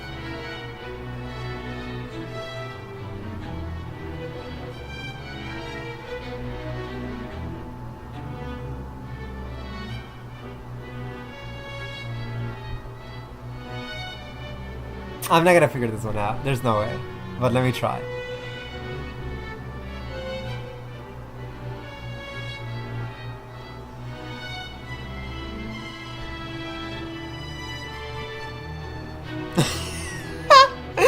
I mean, speaking of twisting too far off, what if you just have... Wait. What if you just have 4 wheels of cheese and you just slice down through all 4 and there you have 8 slices? What else? I was thinking it was most likely like you do one continuous slice and find a geometric shape. Not quite my Sigma. I know, man. Okay, and find some geometric shape to be able to make 8 cuts while never letting the knife go off from the cheese, right? But no, absolutely, I'm not thinking of that. It has to be something stupid. Closer, whatever. It has to be something stupid.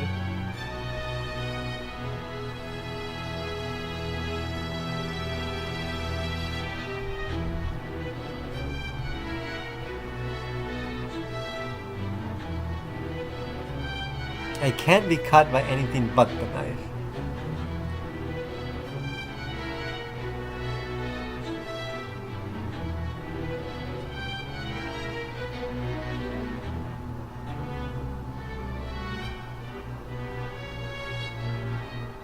I mean, it's not stupid.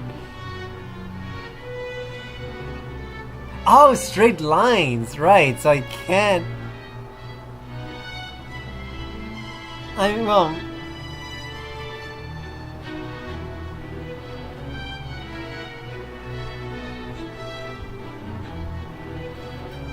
It's not worth it.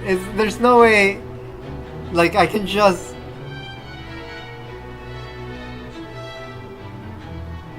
like, I shouldn't waste... Whatever, let me think a little bit more.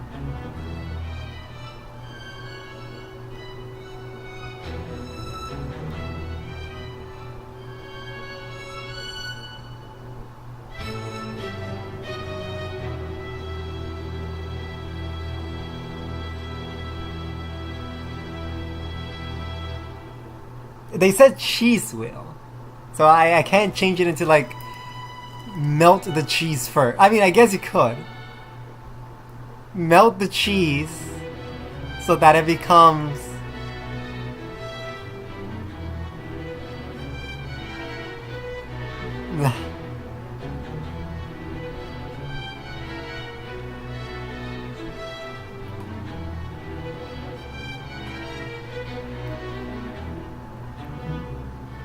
They never said cheese wheel?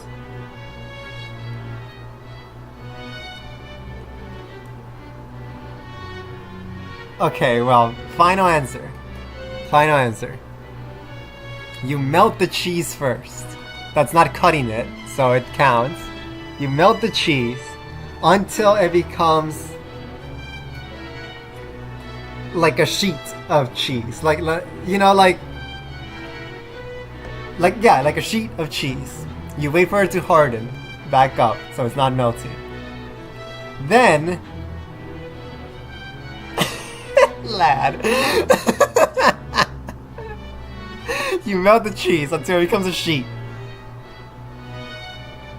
Then let me think about how many it would take. So 1 fold. You cut it there. That's 8. No, that's 4. You fold it again.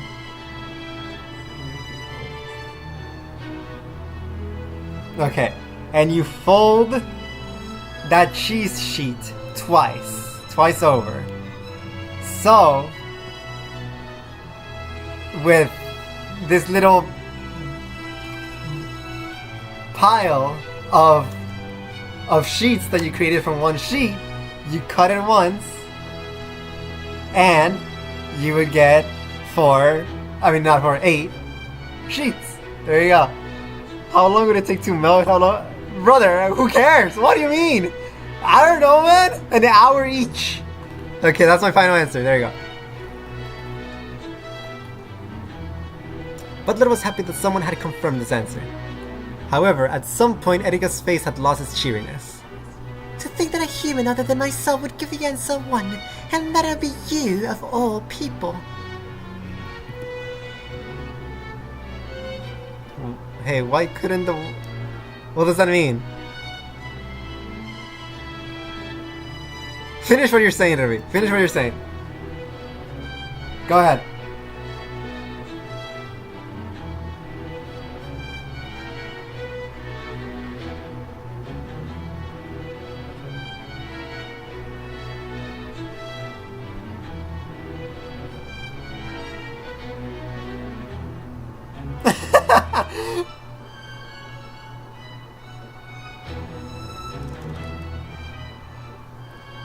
Only because you're thinking it was correct, but you over.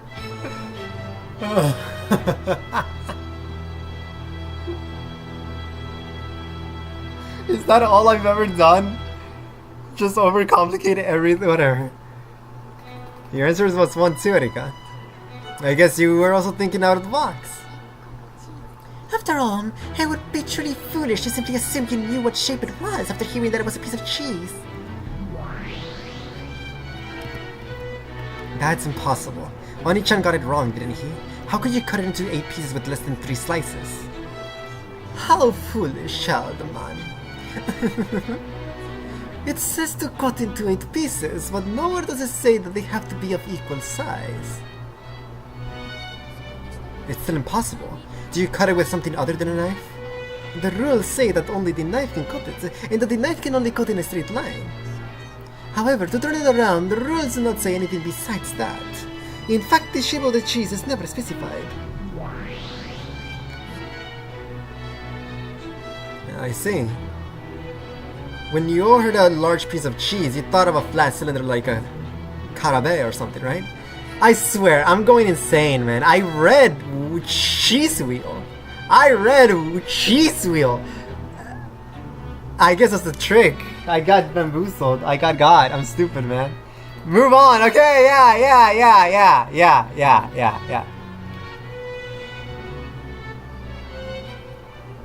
Whatever. I was thinking about sliced cheese, like the kind you might put on your toe. Cause you know, full blocks of cheese, you cut it with a knife or something I could come across that often. The shape of the cheese isn't specified in the rules. A mistake by the ones who made the book. I imagine that there's a picture of a flat cylinder of cheese there on Miria-san's book. Oh, there is. Right here. As Erika had guessed, the book Maria had an illustration of a piece of cheese just as Erika had described it.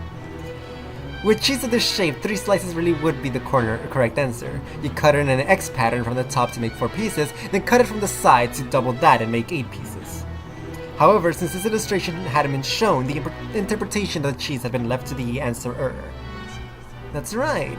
At the moment the problem was stated, no one said anything about how the cheese was shaped or how flexible it was. Exactly. It seems that Butler's son was the more flexible one when it comes to both brains and cheese. I don't get it. How does making a sliced cheese let you cut it into 8 parts with a single knife slice? Why not try it with that paper napkin? Pretend it's sliced cheese. It's like this. You fold it accordion style. How many times do you need to fold it to make 8 sections? I didn't even get it right! I said fold it 2 times! Oh my gosh, get me out of here, man.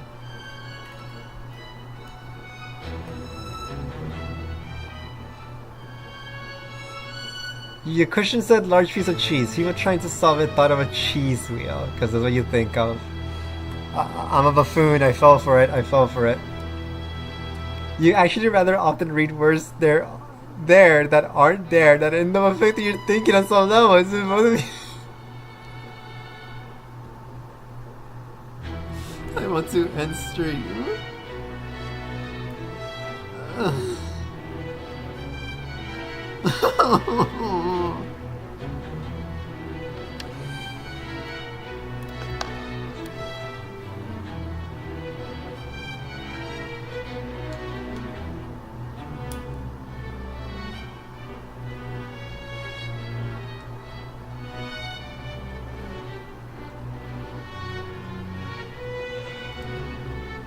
Stop. I'm going to end stream.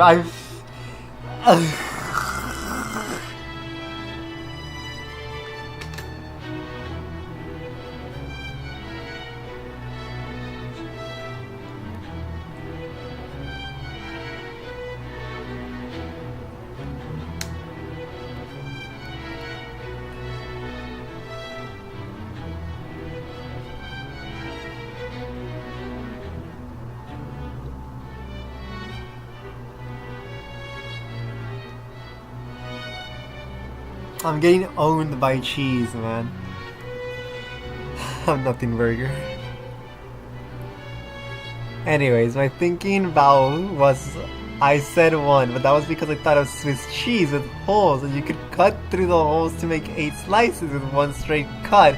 But also before the answer got revealed, I also thought of sliced cheese and got the answer as well. The Swiss cheese thing is genius. I like that. Horse beaten by cheese. If you find a very specific piece of cheese, Swiss cheese, you can get it in pieces.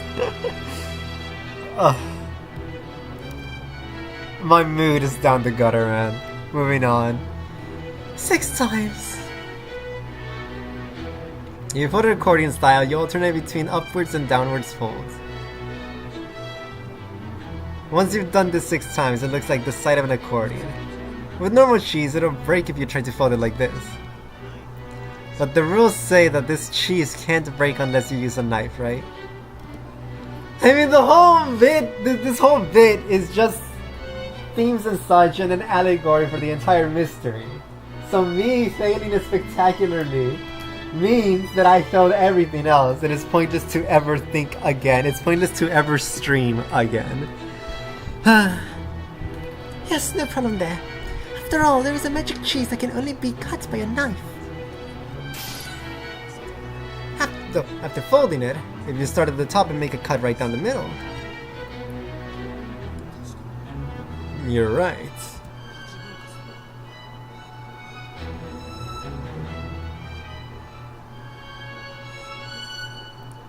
It would make 8 parts. Wait a second. The parts aren't all equal this way, right? All the questioner said was to cut it into 8 parts. They didn't say anything about them being equal. Well, if you change the way you fold it, it's possible to make them all equal sizes, but I wouldn't want to confuse you stiff-headed people with that explanation.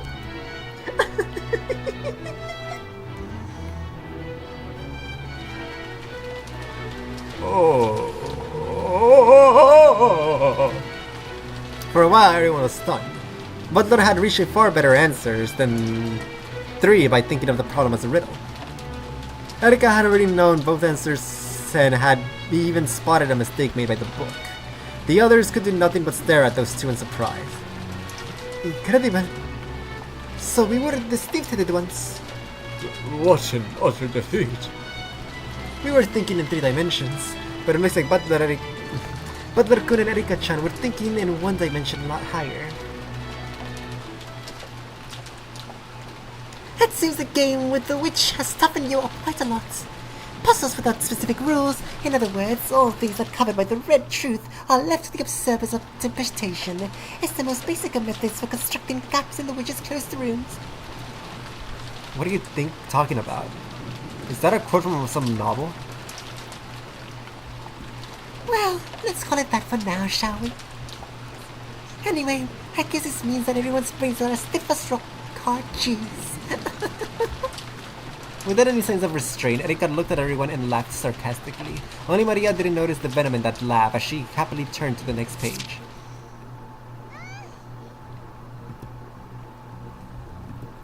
Then on to the next problem. You have 3 cups and 6 coins. Split up the coins so that there's 1 coin in 1 cup, 2 coins in another cup, and 3 coins in the third cup. Is it really round 2? Oh. Have you ever had a quiz party where they, supposed to help you? It's because I can see her. You're supposed to obey me. Episode 6. She ruins everything. She brings them. It's good to everything. That's it.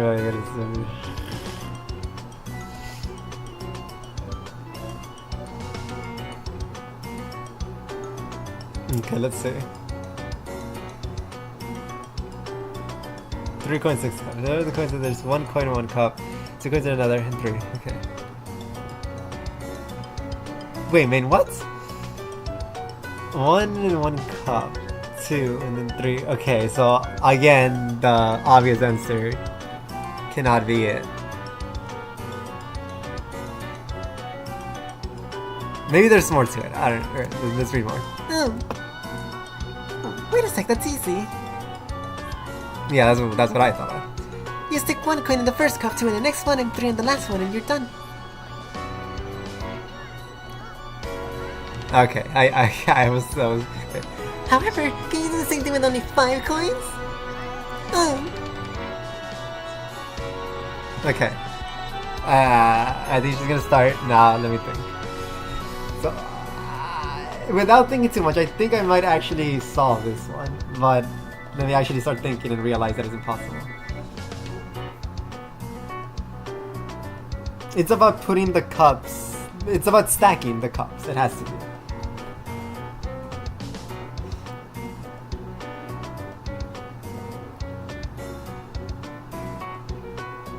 One.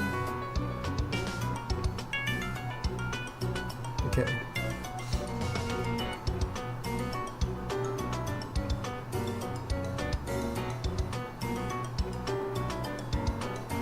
Yeah, okay, so you put 1 coin in the bottom cup. Then you put 2 coins in the next cup, but put that cup inside the first cup. So no, wait.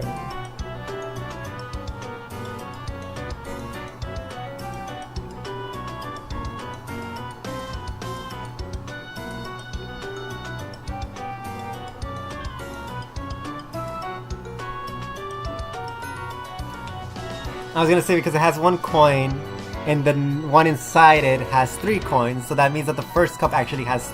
No, I mean, the second cup has 2 coins, meaning that the first cup has 3 coins inside of it because the second cup is inside it, right? But then that would mean that the third cup would come in. I mean, it's like, how much do you want to think about it? I'll go with mine, with you know, it's my answer, whatever, I don't care. And it's my rules. So, first cup, 1 coin. Second cup, 2 coins, but you put it inside the first cup. That way, the first cup now has 3 coins inside of it. And the second cup only has 2 coins. Now, third cup... Wait, no. Yeah, I was trapping myself because I wanted to put the third cup also inside of the other cups, meaning that the first cup would have way more than 3 coins. But no, you do that with 1. So, once again, restart. First cup, 1 coin. Second cup, 2 coins, but put the second cup inside the first cup. So the first cup has 3 coins, while the second one only has 2 coins.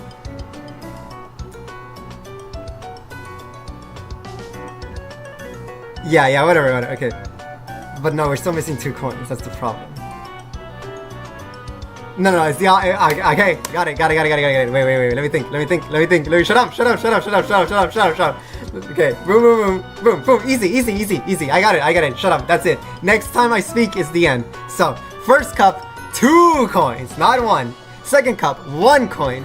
You put that cup, the second cup, inside the first cup. So that way, the first cup now has 3 coins, the second cup only has 2 coins, so we're only missing the last cup, which needs 2 coins, and with our 2 leftover coins, we put the 2 leftover coins in the third cup, and boom, that one only has 2 coins, and boom, there you go, the end. I got it. Solved it. That one was easy. I like stupid cheese. Okay. Here's another cliche problem. Don't tell me that you all need to waste several precious seconds with a problem like this. By now, Erika was gazing around with an unpleasant look, acting in a manner that was completely inappropriate both for guests and for someone of her age. Okay, but again, that's what I said was probably the correct answer and not the Erika answer. Her answer is gonna be rip the cup in half. Okay. She was no longer a guest who would be staying until the storm passed. She had transformed into an annoying guest who wouldn't leave until the storm passed. Everyone thought this, but they were unable to say it out loud. Oh, right. Speaking of problems with coins, we've heard that picking up coins is a good way of judging someone's skill with chopsticks. Are we not going to go back to the cops? Okay. Chopsticks! Yes, chopsticks, that's right! Chopsticks are the most elegant utensil on the planet. Poking things and chopping them up with forks and knives is so barbaric. Chopsticks are the best. For me, using chopsticks is truly an art. Jessica was about to say, aren't chopsticks just sticks, but stopped herself just in time. She realized it'd be best to let George take control for now. I have a coin here, so would you like to challenge me? I'm pretty good with chopsticks. That's right. We trained Georgie very well with those. Indeed. Table manners are a window into one's upbringing, and Erika-san uses them quite well herself. I'll lend you some coins too. It'll probably be more fun with more of them. Jessica, watch closely and learn. Damn it. Alright, let's go. Let's see who can move the most coins over to their plates. Bring it on! Chopsticks, chopsticks! Girl. This time, Judge had sneered the conversation into a good direction. Everyone else understood, and they helped the egg on this chopstick fight and changed the subject. They were fully aware by now that Erika was extremely proud of her intelligence. And apparently she had the bad habit of using that to look down on other people. She spun her chopsticks around with the deft hand of a juggler, staring at the coins scattered on the table like a dog who had been told to stay after having a meal placed in front of it.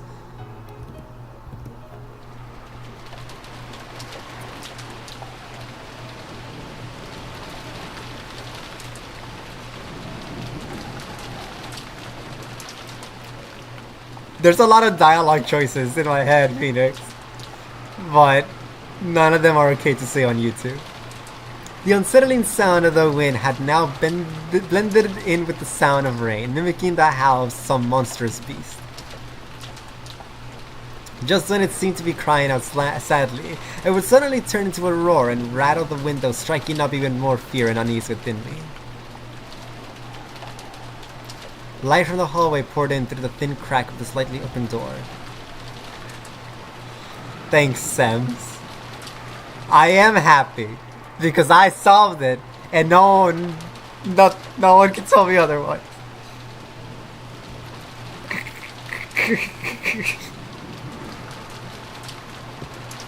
Moving on. Light from the hallway poured in through the thin crack of the slightly open door, and it seemed to carry with it laughter that was warm and happy but very distant.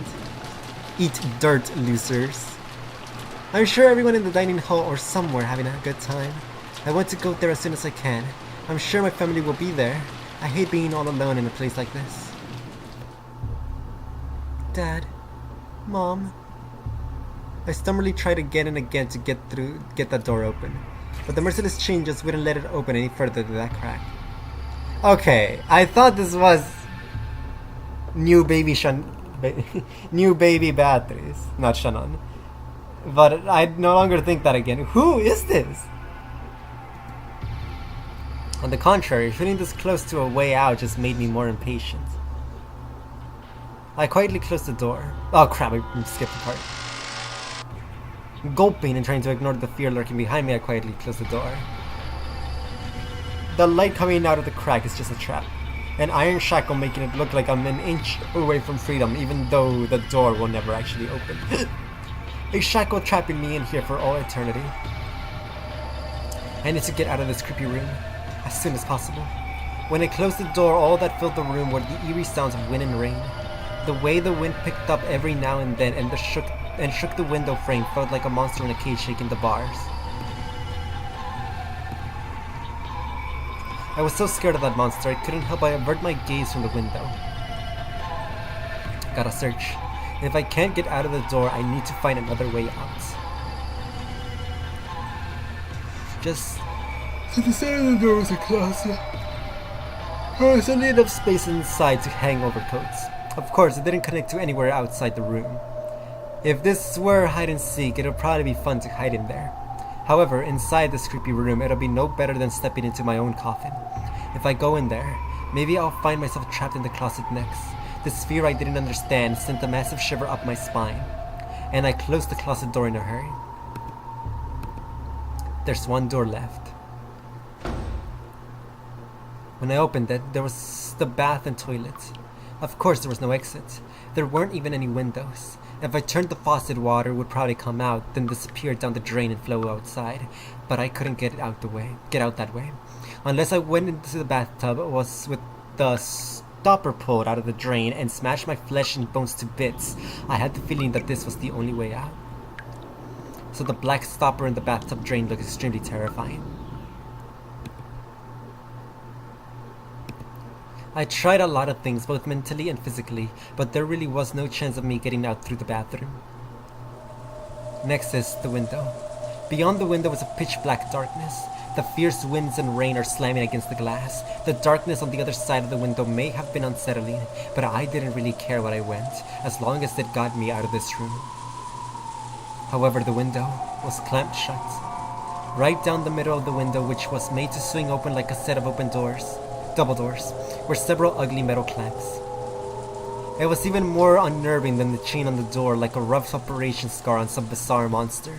The wind and rain slammed against the window frame, shaking it and making it crack loudly.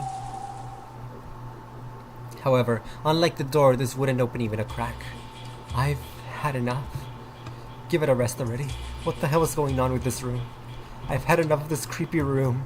Enough, enough, enough, enough, enough, enough. It's impossible to go inside except by the door or in the windows. And compared to the thick door, the window looks like it might be possible to break. I'll smash it. If I swing a chair at it, the glass will probably break.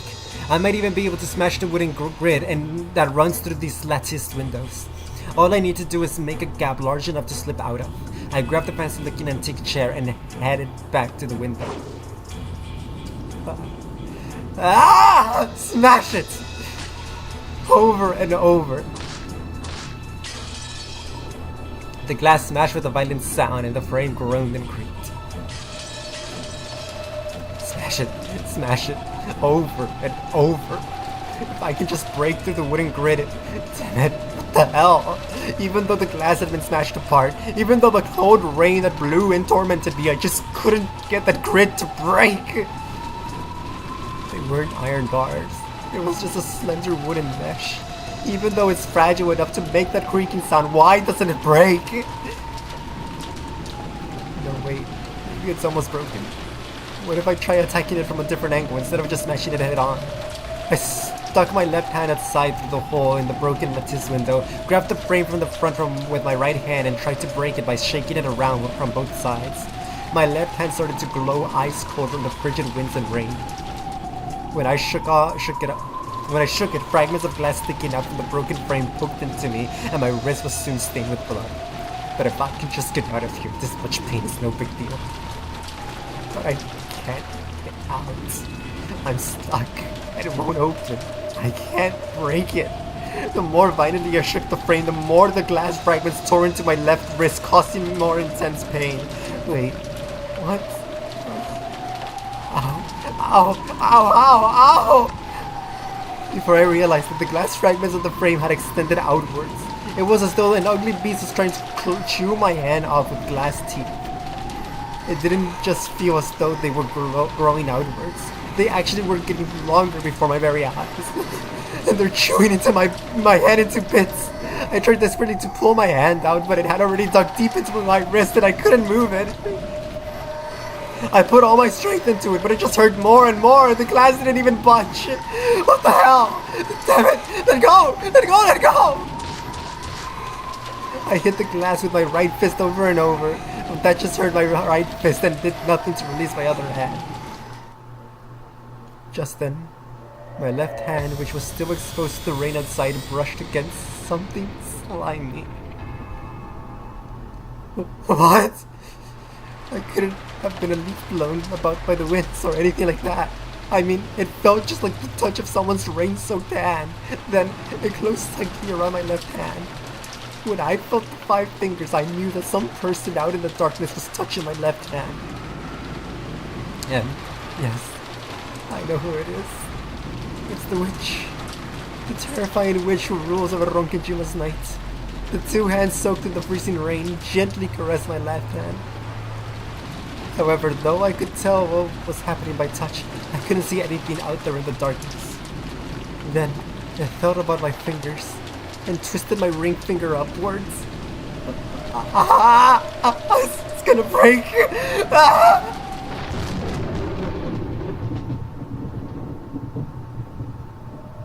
At that moment, I saw something in the darkness for the first time. It was white. The darkness grinned and bared its white teeth. Then that mouth filled with eerily white teeth approached my finger that had been twisted up so far it was about to break and open wide. It must have been laughing at me from the darkness. After all, that creepy mouth was twisting upwards in a huge grin. I had a horrible idea of what it might be trying to do to my finger. A shiver ran up my spine. I resisted as much as I could, but the fangs of glass just wouldn't release my left hand. And then, it gently bit my finger.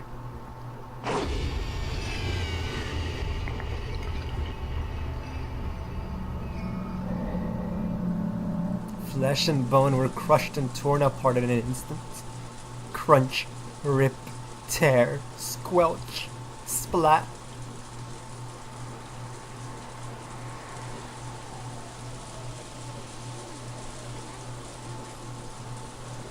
Okay.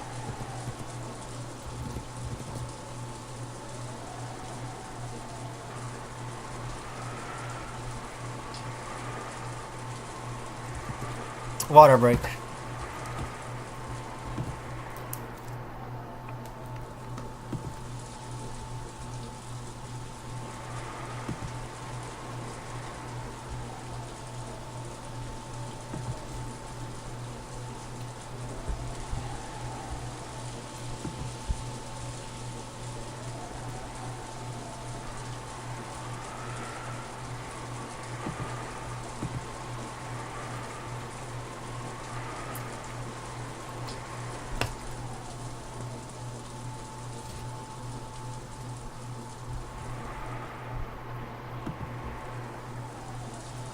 Did you hear something just now?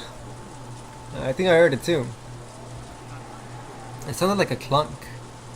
It's probably just the wind hitting a window. It's a beat up old mansion after all. Yeah, it is pretty creepy. When I was a brat 6 years ago, I remember spending a lot of nights so scared that the witch really was walking around the mansion. Oh, she exists! Bad threes exist! What's at the other end of this hallway? There are some guest rooms there, but they aren't being used now. Yeah, after all, we have the guest house now. Until then, we would always stay in the guest rooms. Yeah, I remember too. When I saw the guest house today, I was surprised at how beautiful it was.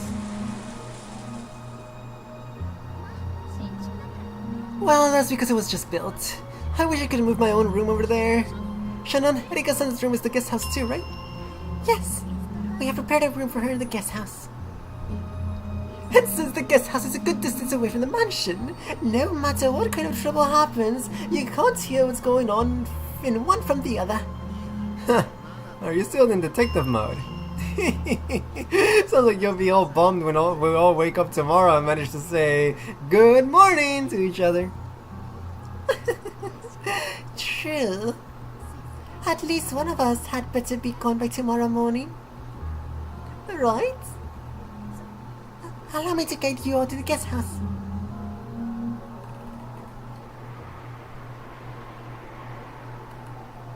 The adults who apparently were about to begin a conversation that they didn't want the kids to hear, the real family conference was about to start. As the kids and Erika followed Shannon on their way to the guest house, they passed through the entrance hall. Looks like it's pouring down in the hardest right now. Should we watch TV in the parlor until it dies down a bit? Mama said to go back to the guest house. We have to go or she'll get mad. Oh, I think we'll be able to relax a lot more over there. Better than getting to see and hear our parents get all pissed at us.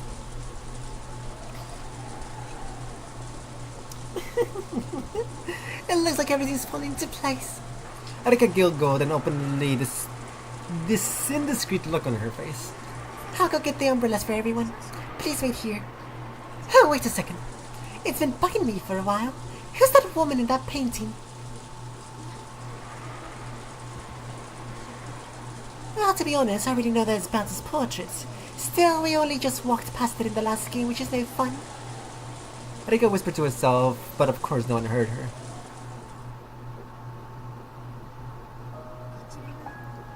This is the master's benefactor, Beatrice-sama.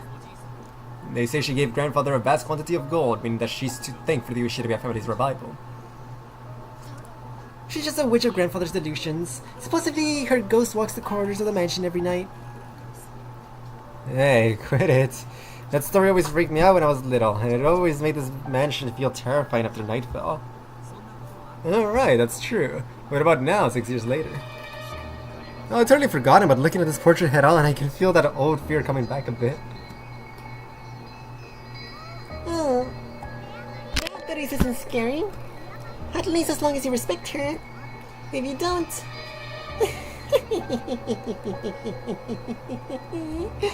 right, Shannon? Yes. That rumor does exist among the servants as well. Rumors about servants patrolling at night bumping into mysterious silhouettes of gold or gold butterflies. Yeah, was it last year or the year before? Didn't one servant fall down some stairs and got so badly injured that they quit? Wasn't there a rumor that it was Beatrice's curse?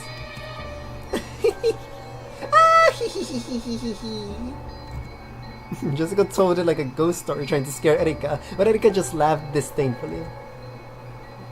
Come on, that's creepy. It was probably just an accident, right? Just a coincidence. It happened just after grandfather had his portrait hung here, so it was probably the year before last.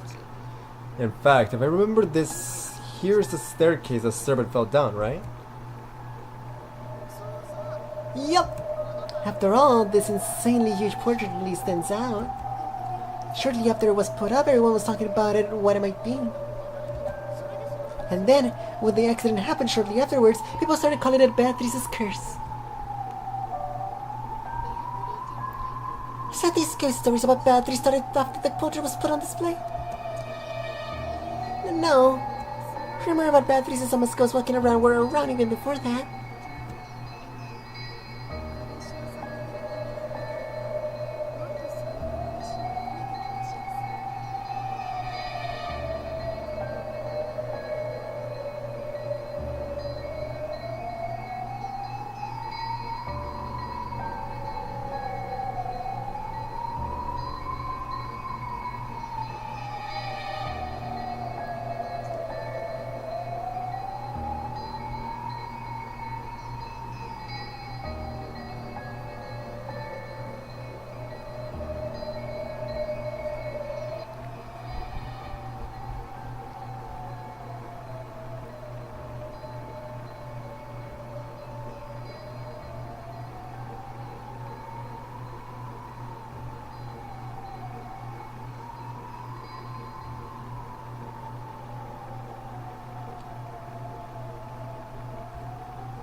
It's possibly the most embarrassing revelation I've had, so I don't even want to say it.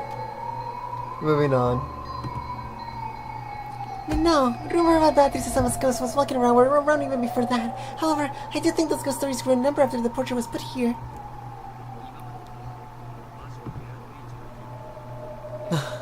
It's because if they have said this before, I'm cooked, and I just need to eliminate myself. But even if that's not the case, if I am correct, which, I mean, it just seems blatantly obvious now. If I'm correct, then that means a very large part of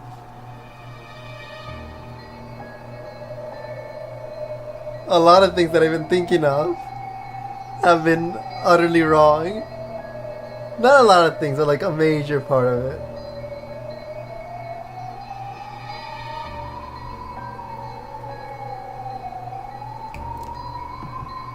There.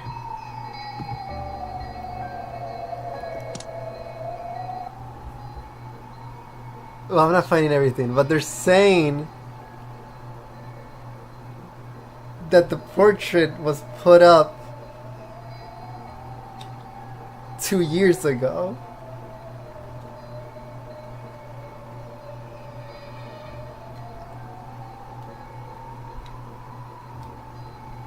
It hasn't always been there.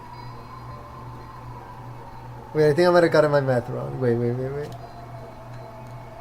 The year before last. So we're on the 3rd year of the portrait being there.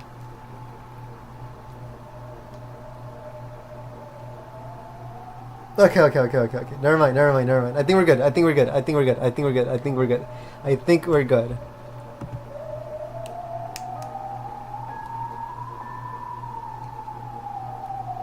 Because if it was last year, then we have a problem.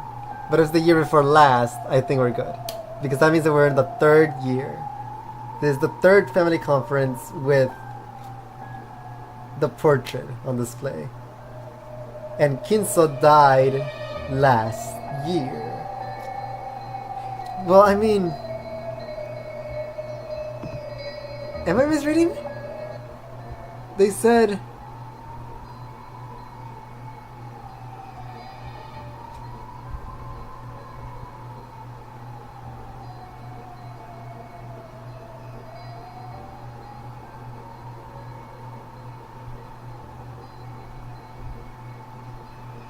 not that one. It was George.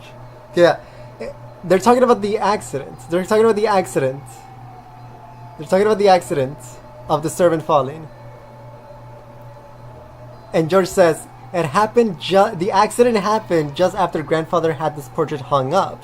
So it was probably the year before last. He's saying that the portrait was put up the year before last. No? Am I stupid? The accident happened after grandfather had this portrait hung. So it was probably the year before last.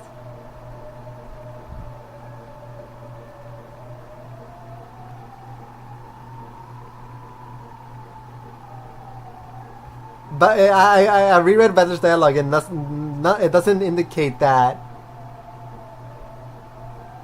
he saw the portrait before. Because it says that the story always freaked him out when he was little. And we know that the story of Beatrice Shannon just said that the story of Beatrice has always happened. Even before the portrait. And then right here, he says that I had totally forgotten about looking at this portrait head on. I can feel that old fear coming back a bit. It's not saying that I had forgotten about the portrait and looking at the portrait again makes me remember. It's just saying that now I had the fear before, but now coming back and now seeing this new portrait for the first time, it's making the old fear of the stories come back. I'm talking about how the portrait has not been in the mansion for as long as they thought. They're saying that the portrait was put up 2 years ago. It happened just after grandfather had this portrait hung here, so it was probably the year before last.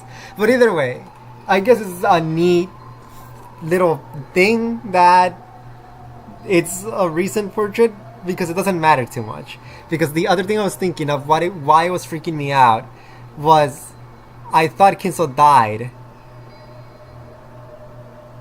2 years ago, aka before the portrait was put up. Meaning that someone else put up the portrait, meaning all my talking about the riddle being Kinso's thing has been incorrect the whole time. But that doesn't seem correct. Like, it still might be correct that he died before the portrait went up and someone else put up the portrait, likely Sayo.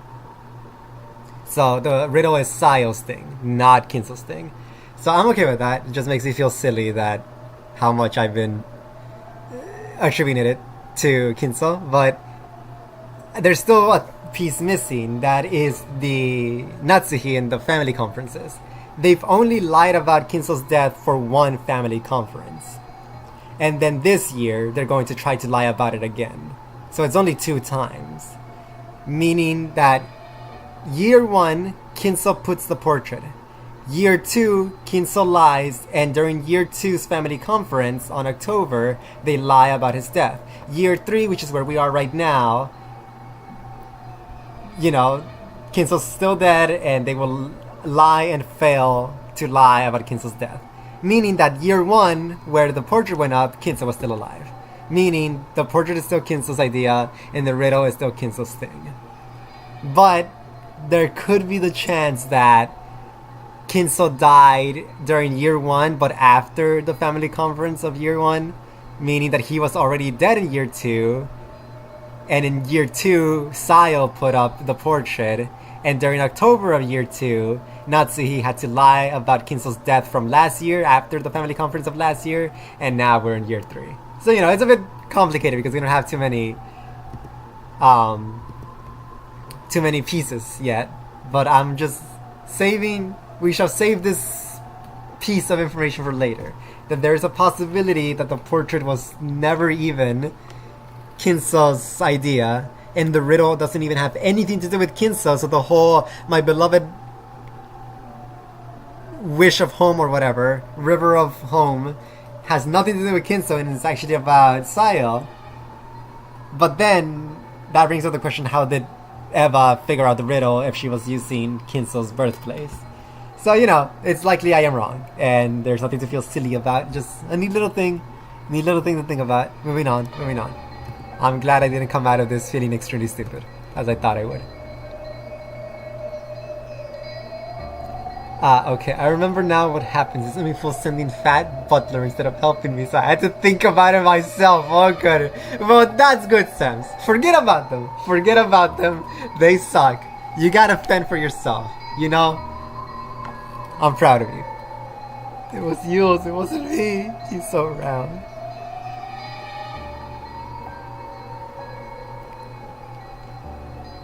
If you're thanking me, you're welcome. I don't know. Okay, you're probably thanking Yules for the triple XXXL battler. Okay. Before then, even though they had heard about the witch Beatrice, they didn't have an actual distinct picture in their heads about what she'd be like. I imagine that this portrait made that picture distinct for them, straightening the rumors even more. Oh, well, you're quite welcome. So, who started talking about this Beatrice witch in the first place? Grandfather. He always started freaking out and yelling, "My beloved witch Beatrice!" Though, until we saw the portrait, we had no idea what she looked like. It's no surprise that you'll get 1 or 2 ghost stories with a creepy portrait like this hanging around. You always find ghost stories cropping up around things like a portrait of Beethoven in the music room or the statue of the school founder. True. Wouldn't it be strange for a few ghost stories to arise? In an old gloomy mansion with the sound of wind and rain present in the background for so long? Well, it's nothing more than a ghost story, a delusion, a fairy tale. With less than the usual dribble for a half-sleeping nitwit. Erika looked up at the portrait and smiled at it honestly. As though she felt that this smile was disrespectful to Beato, Maria's face soured. Oh, Beatrice exist. If you say things like that, you'll definitely feel the curse of the witch. Oh my, how frightening. Please cuss me if you can, Beatrice.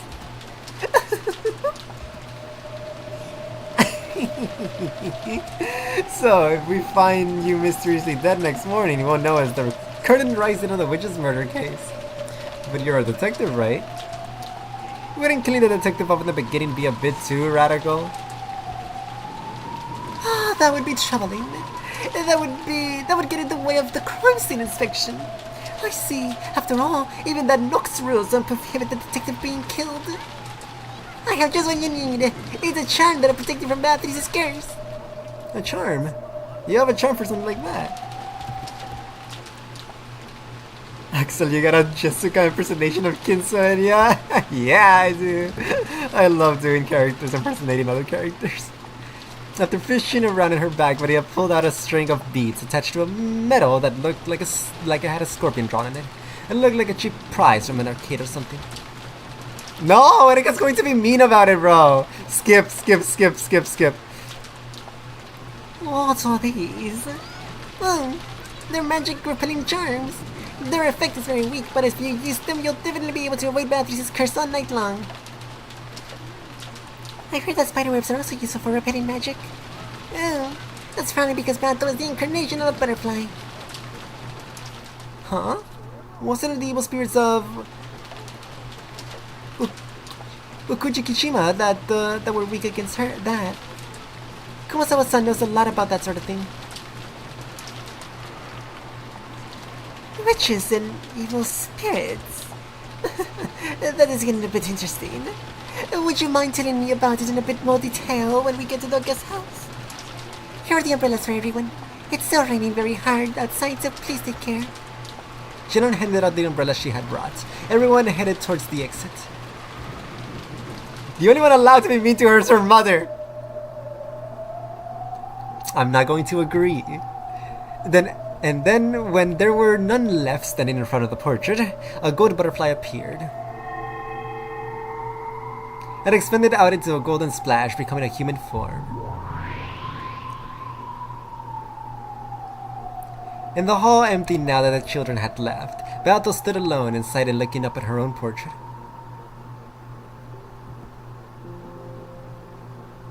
Without a doubt, the figure depicted there was like her as an image in a mirror.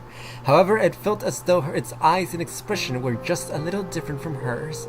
From her perspective, while the person in this portrait was almost infinitely close to herself, it was just as surely a different person entirely. Who are you? Please tell me what kind of person you were. Beato had really finished reading the fragments from Federine's library, which showed the tales of all the games so far. However, the witch called Beatrice, who had been depicted in them, had been so vastly different from her. At the very end, it had looked as though that witch and battler had connected just a bit as rivals. But for the most part, Beatrice had just bullied battler in nearly all of the tales. Even though this was about her, she had no idea what Beatrice had tormented Battler so much when she had supposedly been born from Battler's sake. All she had learned from Federine's library was that the former Bato was a completely different person who had defined understanding. What happened to you? I am an egg of you. Freeze. A chick. Your wings should have existed for father's sake.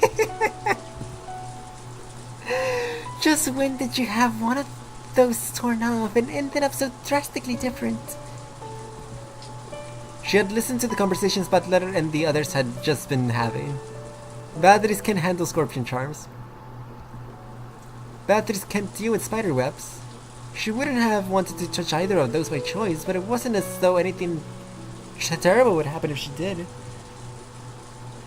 Was being perfectly fine when around those proved that she wasn't Beatrice. Even though this involved her own self, she didn't understand it at all.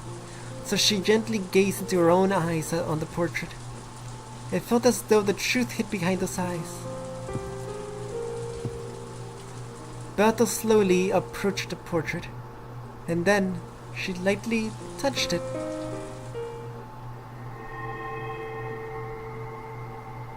When she did, it felt as though a portrait rippled slightly. Yes, this is a doorway. A doorway to the long path that would lead her to the Golden Witch Beatrice. Beata felt a bit dizzy. She lost her balance, feeling as though the world was twisting around her. Then, when she couldn't tell which way was up or down, she was swallowed up downwards. Plunk. With a soft, watery sound, Beata was sucked into the portrait.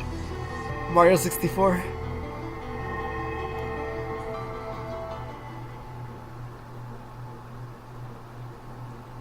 The world inside the portrait was pitch black. However, there was nothing unsettling about it. It was a comfortable darkness, like when you put your head under the covers at bed at night. Beata realized this was a world inside herself.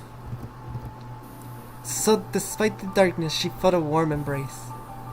As long as she asked for nothing, this world would ask for nothing of her. But she couldn't remain like this. She didn't want to spend eternity inside the darkness of this world. Yes, I need to hatch out of my egg. This darkness is the shell around the gold butterfly called Beatrice. I will be born for Father's sake. I will be born to live for Father's sake and to serve him. She took her goal, her reason for being born, and put it into words. As if the response in those words, the seal on the shell began to melt away. Cracks appeared in the darkness and a brilliant light enveloped the world.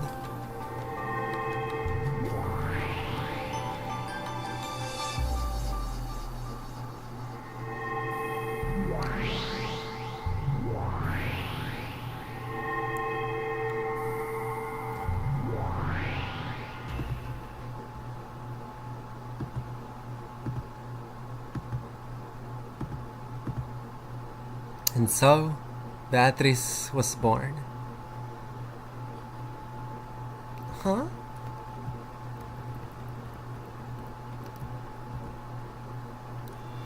There I stood, along with another me. For a second I thought that the me in front of me was the real Beatrice, the one I wanted to be more like. However, she was looking back at me with those same bewildered eyes, so I realized that wasn't quite it. That's right. I wasn't the only one born from the egg. My brother, just another me.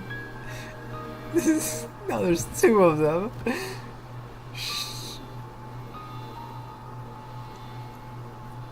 She was also born. Is she my twin?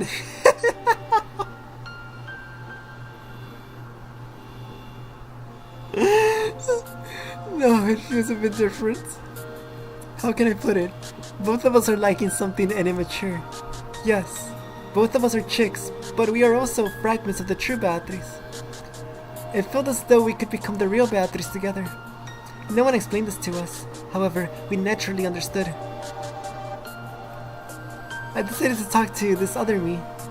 Unless I get to know her and become one with her, I won't be able to become the Beatrice Father desires. In other words, the thing that Father wants from me and was so heartbroken to find missing must be something that she has. Hello? Beatrice, with her hair down, looked at me dubiously several times and finally spoke. Why is your face the same as my own? The true Beatrice also spoke in that manner. It looks like she really does have something that I like. Well, I don't know why either. I am the Golden Witch Beatrice. And you are? I am also Beatrice. I was born from the purpose of serving Ushirimiya Butler. I am the Golden Witch and the ruler of the Ronkenjima's Night. I know of Ushirimiya Butler, but I have no trouble imagining why I should have to serve a brat like him. I realized that the thought I had a second ago must have been true. Together we really become the true Beatrice. Though the person in front of me does have that part that makes her a witch which I lack. And does that possess for her sake. She has what I do not, and I'm sure I must have something she does not. We must be two and yet one single person. I think we're something like twins. No, that is not so. You are my little sister. I have been here since long before you were born. Huh? Is that so? I was born later. So does that mean the mission to live for Ushirimiya Butler's sake was born later on? However, I don't think my whole existence is something built as faint and intangible as a mission. have enough of a personality to think that and act as I am doing now. So the Witch Vato and I are separate people, with both of us possessing something the other lacks. In that sense, maybe it's fitting for us to call ourselves sisters, as she says. I want to know more about you. I also wish to know. I understand that you are also me. Why is it that you speak that way, and why must you serve butler? Until we grow to understand this, it seems both of us will remain immature. I want to become a complete Beatrice. Until you were born, I was complete. However, now that you have appeared, I believe that accepting you is my fate. I also wish to know more about you. The witch Bato's tone was very slightly arrogant, which fitted herself, proclaimed status as the older sister. However, since we both realized that we were the same person, there was no need for her to be a bully. She probably realized that after meeting me, her current form was no longer her real self. Where are we? Is this the Hall of the Mansion? Oh. Bato gasped. Her portrait wasn't there. Did that mean that this was at least 2 years in the past? Okay, so they should just spell it out now. Okay, cool. Jokes aside, this conversation between these two have my favorite piece of dialogue in the entire novel. Hear that, bro is bored. Hates. Twin. It's not locked in and my favorite thing. Read harder. Nearly 3 hours in, you have to react harder. I'm sorry. The match is inside. I know, but do you want me to stop in the middle of this, bruv? We're gonna miss the first goal. That's fine. Precisely. This is the Hall of the Ushirima Mansion. The night is my time. And the nighttime mansion is mine as well. That fool Kinzo is still so desperate to catch me or revive me. How truly ironic. Here I am, openly ruining the mansion every night. So, what do you do here? I have lost my body, and due to the effects of the hateful shrine, I have no magical energy. However, my power is reviving bit by bit every day. I can't wait to eventually undergo a spectacular resurrection and have a good laugh at Kinzo. I can't wait to tell him that I've succeeded in escaping from his cage. Simply put, I am a ghost killing time by wandering around the night after night with nothing to look forward to besides teaching that old man a lesson. May I join you? Of course! After all, you are a part of me. How could the left hand refuse the company of the right? Why should I refuse? I shall be pleased to have you, my little sister, the new Beatrice. Thank you very much. Onesama? A somewhat embarrassing name, but it is not bad. Come, let's go. Let us take a walk through the nighttime mansion. Let me introduce you to my boring everyday life.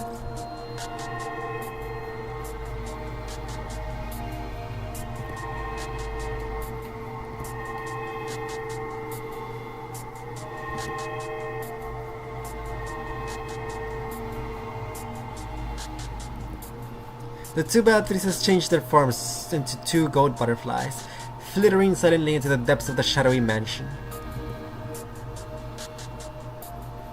Oh, no! I wanted more of them. Well, till next time. That was cute, though. Very... Once again, good scene. But, like, more like good concept. Because I want to see more of that. That's not the only scene of them together. I want more. Because it's such a cute idea. Showing us how little baby... I mean, I don't know anymore. Because the fact that they're talking with the portrait shows that it has to be baby Shannon and not baby Rosa Beatriz. But like, you know, it's not supposed to be a direct retelling of one of their stories. It's just a telling of the story of the Beatrices. So, it can be both. It can be both. And I think this specifically, these conversations with the portrait, is of baby Shannon. When she, you know, as she cleaned and such, she saw the portrait of Beatrice and had a conversation with it, knowing that she was supposed to be a reincarnation of her because of Kinsa.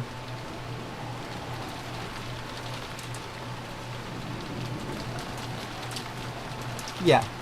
So look, that's how I've been looking at the scene, and that's why made me very happy. It was very cute.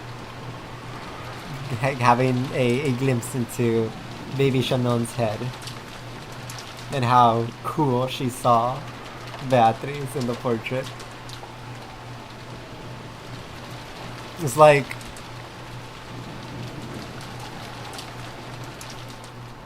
you're a prepubescent girl, I assume. Well, no, she should have been like 15. Well, that is prepubescent. Is it? I don't know. Being a teen girl who's growing up, going through puberty, and you see this portrait of a woman, a real, like, beautiful, perfect woman. It's cute. It's very cute that you would look up to her, despite the ghost stories, despite the fear and all that. She would look up to her as, you know, it's like an ideal woman, and it would make sense that she would want to become her. That's cute. It's very cute. I like that a lot. I hope I can see more of them. Shut up. Okay. Let me say, bro. Okay. And with that, we are done. GG's. World Cup time.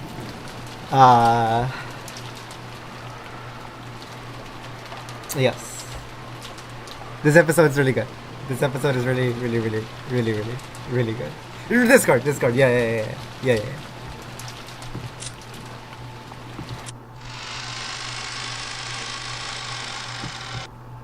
I'm getting what I've been asking for the whole time. I'm finally getting... What's the word?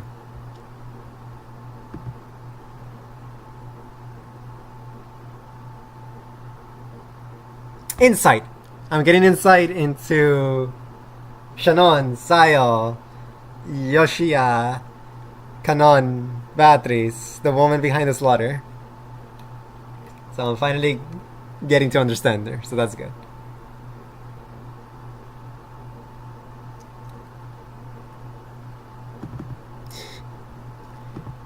All of you need to shut up. That's true. That's true. Excuse me, sir. There must be someone you confuse me for. If I could see someone... Yes. Holy cow, lot. Wow.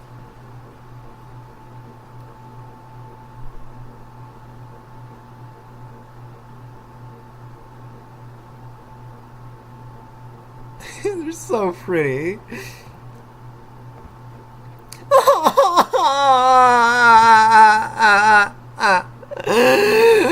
Jessica.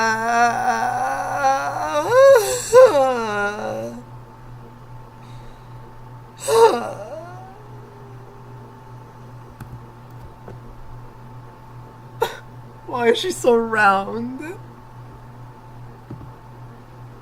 Circular, like a cheese wheel. Cool. Oh, so rad. Wow, man. Oh, it's so good. Yes. Wow. Okay, they made Feathering very, very pretty.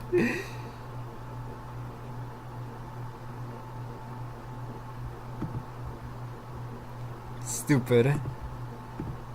Oops. I listened to that song for the longest time, and every time you say "Woman Behind the Slaughter," it's like the music pops. God. Little Meow Meow. She's around for an amazing reason. Be nice. What? Oh, come on, dude. Are we for serious?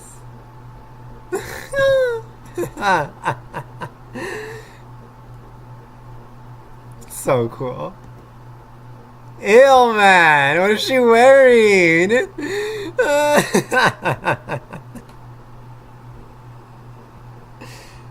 She might be the worst character ever. Slash pause. Stocks are going up. Ew. Oh my god, what now?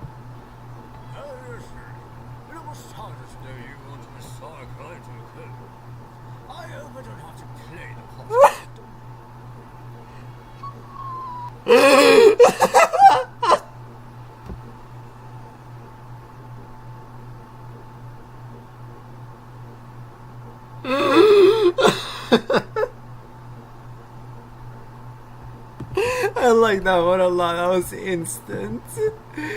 Whatever.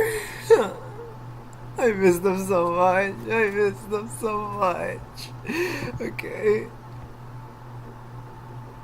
Hey, why couldn't the Wonder Server go to the prom? Because he was eating cheese. Like, thank you, YouTube, for saving me the first time.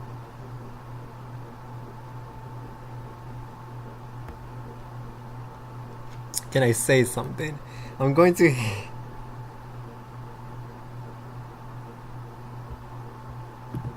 It can't be that serious. I'll send you the Scrapers playthrough and compare it to...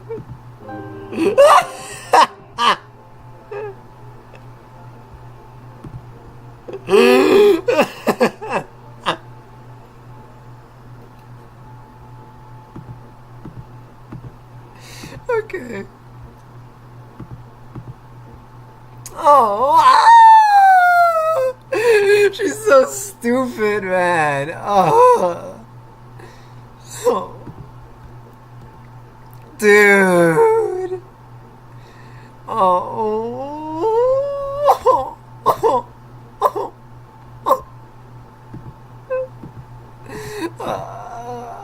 Only 2 apples tall. Wow, our farm. Holy. So cool.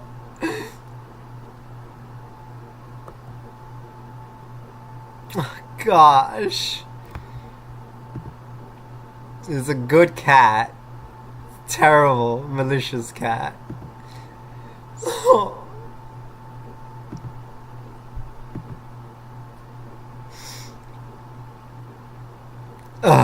Whatever. Holy rat in this. Very well. I have succeeded in streaming 2 Saturdays in a row. We shall see if we can make it 3. But indeed, that is all. No ending thoughts. All the thoughts have been said in the stream. Good episode. Good episode. Man, what an episode, right? Okay, I'm out. GG's, bye bye. World Cup and whatnot.